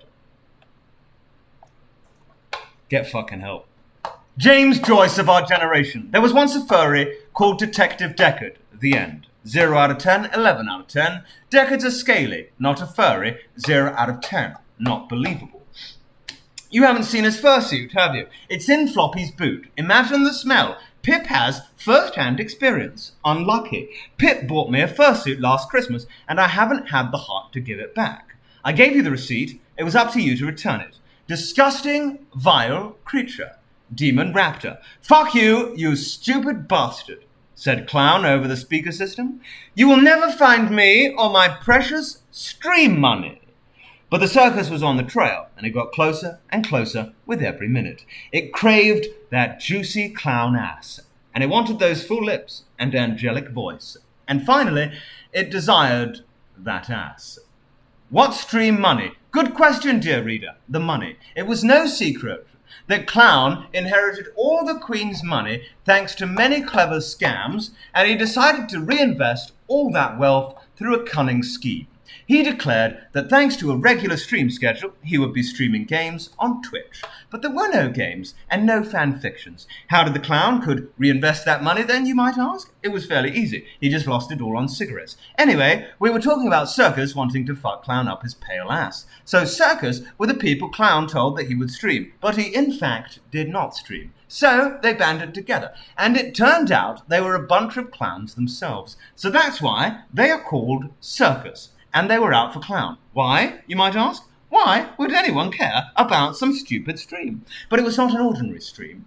But Circus was also a bunch of whiny, some bad word, so they blew the importance of the stream out of proportion. After 20 years of waiting and posting stupid blog posts on his Discord server, they decided they are more than bored with that kind of life, and they started hunting the clever bitch bastard that Clown is. But he was too clever for them. He hid in an abandoned toy factory where he kept all the little animal costumes, brackets, story for another time perhaps, no please no, and that was where we were before I was interrupted and forced to do an exposition dump. Thanks you very much. Anyway, this bloody clown is here somewhere, said one of the circus members out loud through his mouth. He was very intelligent and knew all the letters in the alphabet. That's how intelligent he was. They all ran into the corridors of the hideout, all the while Clown's voice boomed through the hallways, and hallways are like a voice of mad God. Please stop. No, you absolute losers will never ever discover my secret formula that makes me cancer resistant and beautiful and gives me my perfect teeth so uncommon in commoners, said Clown. Never ever, said the circus. Never ever, said the voice of Clown. After that sombre and sad moment, brackets, did you see what I did there? They decided that they would rather find Clown, this has got to be over, and listen to his voice, even though it was so nice to listen to. And so they went, and they came to the room in which there was a small child. Looked kind of weird, like a person, but weird. Cancer. I don't care. Nobody writes here but me. So why do you care anyway? Wow. Now that's avant-garde. And the child said, yo, if you want to fan the Clown, you need to await what and forget to pass, see unto yourselves, and become what the magic and dad has planned. Then the child went into instant coma and started shaking and crying as they followed Child's Advice Group finally found the clown's throne room. It was a putrid and stinking place full of used water bottles and deodorant cans. It felt like a gateway to hell, but they went on marching like a brave soldiers they were. But Clown was nowhere to be seen. He dissipated into thin air, disintegrated, poof! But the money was there. Yay, said the circus as they started picking up gold coins found on the ground. But what they didn't know, and what they were about to find out, was that the coins were made of fake chocolate. It wasn't even a real chocolate, but a fake one. Can you believe it? Huh? Life really is cruel and unforgiving. Makes me want to cry. But what happens to Clown in all of this? You see, he was the babby, and by the time Circus realized what has happened, he was far away, sipping on his cigarette cappuccino. Help, I'm getting Alzheimer's. I didn't write that. Holy shit, why is it so long? Outpourings of a broken man. Must be pretty damn broken. I don't know, was bored. McFarther McDonald, yes. I guess I promised part 2. I have to do it. No, come on. Don't worry, I'll actually edit this around this time. No shot, he reads all of these in one stream. Guess again! Guess again! Anyway, part 2 of the Worm God saga. He was there, lying on the floor. His skin was more pale than face of the moon that shone through the broken window. He was wearing only vestigial clothing that looked like a piece of cloth wrapped around his hips. He was also smoking at least 5 cigarettes at once. It was hard to tell, since they seemed to fuse into one giant tobacco amalgam, glowing like a malevolent entity born from the deepest fears of small children. He was breathing heavily, but otherwise there was no movement. Pyro and Dolan came closer, step by step, after getting closer to the demonic-looking ritual site. Stop typing. Stop typing now. I'm not reading whatever you're typing. Stop fucking typing. Don't type! All the items used this dark and disgusting evening were burned to a crisp and unrecognizable. But in their minds, Dolan and Pyro felt the aura of complete and utter putridity. As they stepped closer, they heard additional sound. It was a raspy, faint breath. Sound not unlike that of a broken bag full of gas. Suddenly they saw it, the hump on Clown's back. Now, I'm just checking this for a second. Stop typing. Stop typing. Stop typing. Stop typing now. I'm nearly there. I'm nearly fucking there. Stop typing.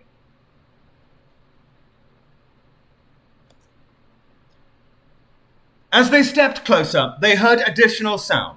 It was a raspy, faint breath. Sound not unlike that of a broken bag full of gas. Suddenly, they saw it. The hump on Clown's back. It was fused with him with something resembling spider's web. Clown, is everything all right? Asked Pyro with a shaky voice. But there was no answer. This isn't funny, man. You've got to wake up. You're going to burn your lips with those, said Dolan, trying to take cigarettes out of Colossal's mouth. The moment he touched Clown, something unexpected happened. Thunder started roaring once more. Clouds started gathering, and moon could be seen no more. Darkness was only interrupted by lightning striking into the nearby hills. They looked at the place Clown was lying just a moment before, but he was gone. They started frantically looking for their flashlights, and finally, after a few moments, a beam of light pierced the dark abyss of Clown's living room. "We better get out of here. This is freaking me out," said Pyro. He was visibly pale, and his hands started shaking. Dolan was in no better condition. They slowly started going towards an exit. "Maybe if we get back in the morning, everything's going to be all right," said Dolan, while nervously giggling under his nose. Sound of it was similar to a nervous rodent. Door was just one step away, but they were not destined to go through. Just behind them, wearing a red bathrobe, stood Colossal. "You can call me your majesties from now," said a familiar yet otherworldly voice coming from behind Clown. "Yes, my children, it is me. For years I crept into this poor boy's mind, and finally I am able to manifest myself and rule the waves once more." One more paragraph to go. Colossal suddenly turned away his lifeless face and bowed down, showing them his new horrible hump that had grown onto his back. With a scream, Dolan and Pyro could finally welcome their reborn-again monarch, the Queen. No, this is not possible! It's not possible! Started screaming Pyro as he fell down on the ground and started having a seizure. Dolan tried to get him up, but slipped on something slippery. Come to me and taste my love little muffins, said the Queen. It was absolutely disgusting, and even Pyro felt that this shit was beneath him. He and Dolan finally managed to pick themselves up and tried to run away into another room. But Clown's body, trained through many marathons and countless streams, was much more agile and resilient than them. Pyro fell first. In spite of his best effort, he got picked up like a little furry animal and was soon taken to a lair of the beast. Dolan managed to climb back up into the attic, but unfortunately he slipped again and broke his ankle in 5 places. His scream made it very easy for the Queen to find him. No, please, I am not even British. You legally can't touch me. He tried. I'm going to be sick. He tried his last genius gambit, but Queen just smiled, exposing her perfectly straight teeth that reflected light, not unlike those little reflective things on the road. Nice one, but what if I have given once to the Empire? Now I can take away. Now come here and feed your rightful liege, you stupid geese, Queen said with a smile that could melt whole ice cream section at a local supermarket. With a snap, she broke Dolan's second ankle and dragged him into the lair. Soon, the time of the new monarch will be upon us all. It is done. Finn, oh for fuck's sake. Sir, I demand a good reviewee and a participation reward. Should we find that Pyro X Bamman Boy fanfic? Fucking hell, I completely forgot about Bamman Boy. Clown gets me, my fucking money. The end. Brackets. Author's note. Each day. I'm getting closer to finding your cave, Colossal. There's no use in hiding. I'll find you with an entire preschool worth of children if I have to. Tekken. Colossal finally digested his food. I digest, he said, drunk on several bottles of whiskey, which was strange, since he usually couldn't remember anything because of his dementia. He then got ergot poisoning and get on mad and raving about this mysterious 10 Gs in dementia days. Who would have thought it was the crickets? The crickets also ate ergot-ridden grass. Start typing. He saw Goody Proctor with the devil. I'm typing. The 10 Gs had mysteriously disappeared. Floppy had loaned Wolfie the money, with the promise that she would give it to Colossal so he would finally stream. Instead, she ran off with the money and left the server. I have another 10 PG fanfic. You better read it. Unlucky. Clown has to live out his accursed immortality hunting down the wolf woman, the mental illness eating away at his already rotted brain. The only bliss he has in this horrid hellscape was the brimstone salvation, which were his cancer sticks. XD! Bracket, author's note, Colossal was extremely balding and a twink. Oh dear, oh my, oh heavens, bless my soul, oh lord, heck. I don't know why I'm sobbing, silly really. Oh dear. Brackets, author's note, he's a worm who skips leg day. Emoji worm, lol, shot, lol, lamau, ruffle. My balls are itching and swelling. I need to see a doctor, but I've been putting it off. I've been using sour cream from the fridge to cool the itching and swelling of my balls. The cream has caused a fungus to sprout it.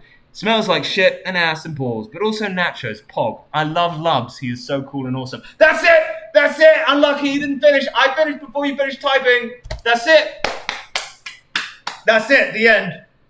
That's it, that's the fucking end. That's the end, bro. That's the fucking end.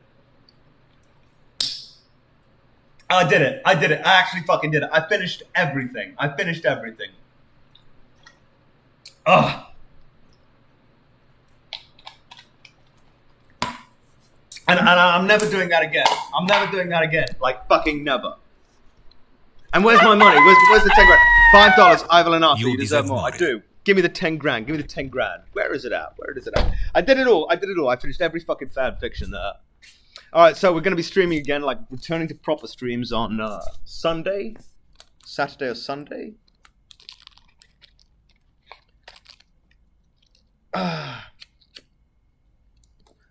I've still got to beat Cuphead. I've got a few more bosses to go, but yeah, we'll be back to it this weekend. What day is it today? Is it Wednesday? Tuesday. Yeah, you got it, man. You're welcome. But I did it. I actually did it. Fesu just subscribed. Do appreciate it. Grim7 just subscribed. All right, it's a gift. It's a gift of 5 subs. Do appreciate it, man. Thank you. That's the last fan fiction stream. No more. I did it all. I still think I think Floppy Raptors was the best. And the way that like community fan fiction started was actually pretty good. But like, yeah, you read for fucking 5 hours, just your voice goes like, it's enough, it's enough. I probably should have stopped a little bit earlier. But, oh, we got something. I am Serial Man to subscribe. Do appreciate it. Thank you very much. But yeah, back to Cuphead regular streaming. Yeah, the Keemstar one was good. That was... Oh, no, that was Floppy Raptors one, wasn't it? Yeah. A bit late. If you're joining just now, I'm literally about to end the stream, by the way. Sorry about that. You just missed it. I've been here for like fucking hours. I've been here for hours. But yeah, that's going to be the last fanfiction until like 2 years. I only need to take another fucking break after that. Alright, so we've got some requests. Gayest... Oh, I've read that already. Gayest fanfic, please. Oh no, there can't be another one. Please read the 1,000,001 number at a time channel. Thank you. No, I'm not doing that. I am not reading a million numbers out. I'm not doing that. What is gayest fanfic, though? Wait, I did that. That's what I just did, isn't it? I just did that. Love this shit show, Clown. Hope to see many bonus goes this Sunday. Yeah, hopefully I'm going to beat the game this weekend. I'm going to beat it. But I've fulfilled my obligation of reading the fanfic. There are only 14,042 numbers to read. Oh, I think that's a fuck enough. Colossal is the gayest fanfic. Yeah, I mean, that's what I just read, wasn't it? Stream suggestion, unban Floppy. No, I can't do that. I didn't even realize you were banned, to be honest. But I don't know how to unban you, so I can't unban you, can I? But back to Cuphead this weekend. Clown, shout out my channel, by the way. Thoughts on Andrew Tate. He's bold. Can you say that again? You love loves again. I can't say that. This was the best and worst stream. Lol. Why am I reading your messages here? I don't have a wife. Don't have one. That was all part of the fan fiction. Why do you sound so posh? Because I'm posh. You should try out Noita. What is this, some fucking weeb shit? Is this some weeb garbage? And I didn't get banned.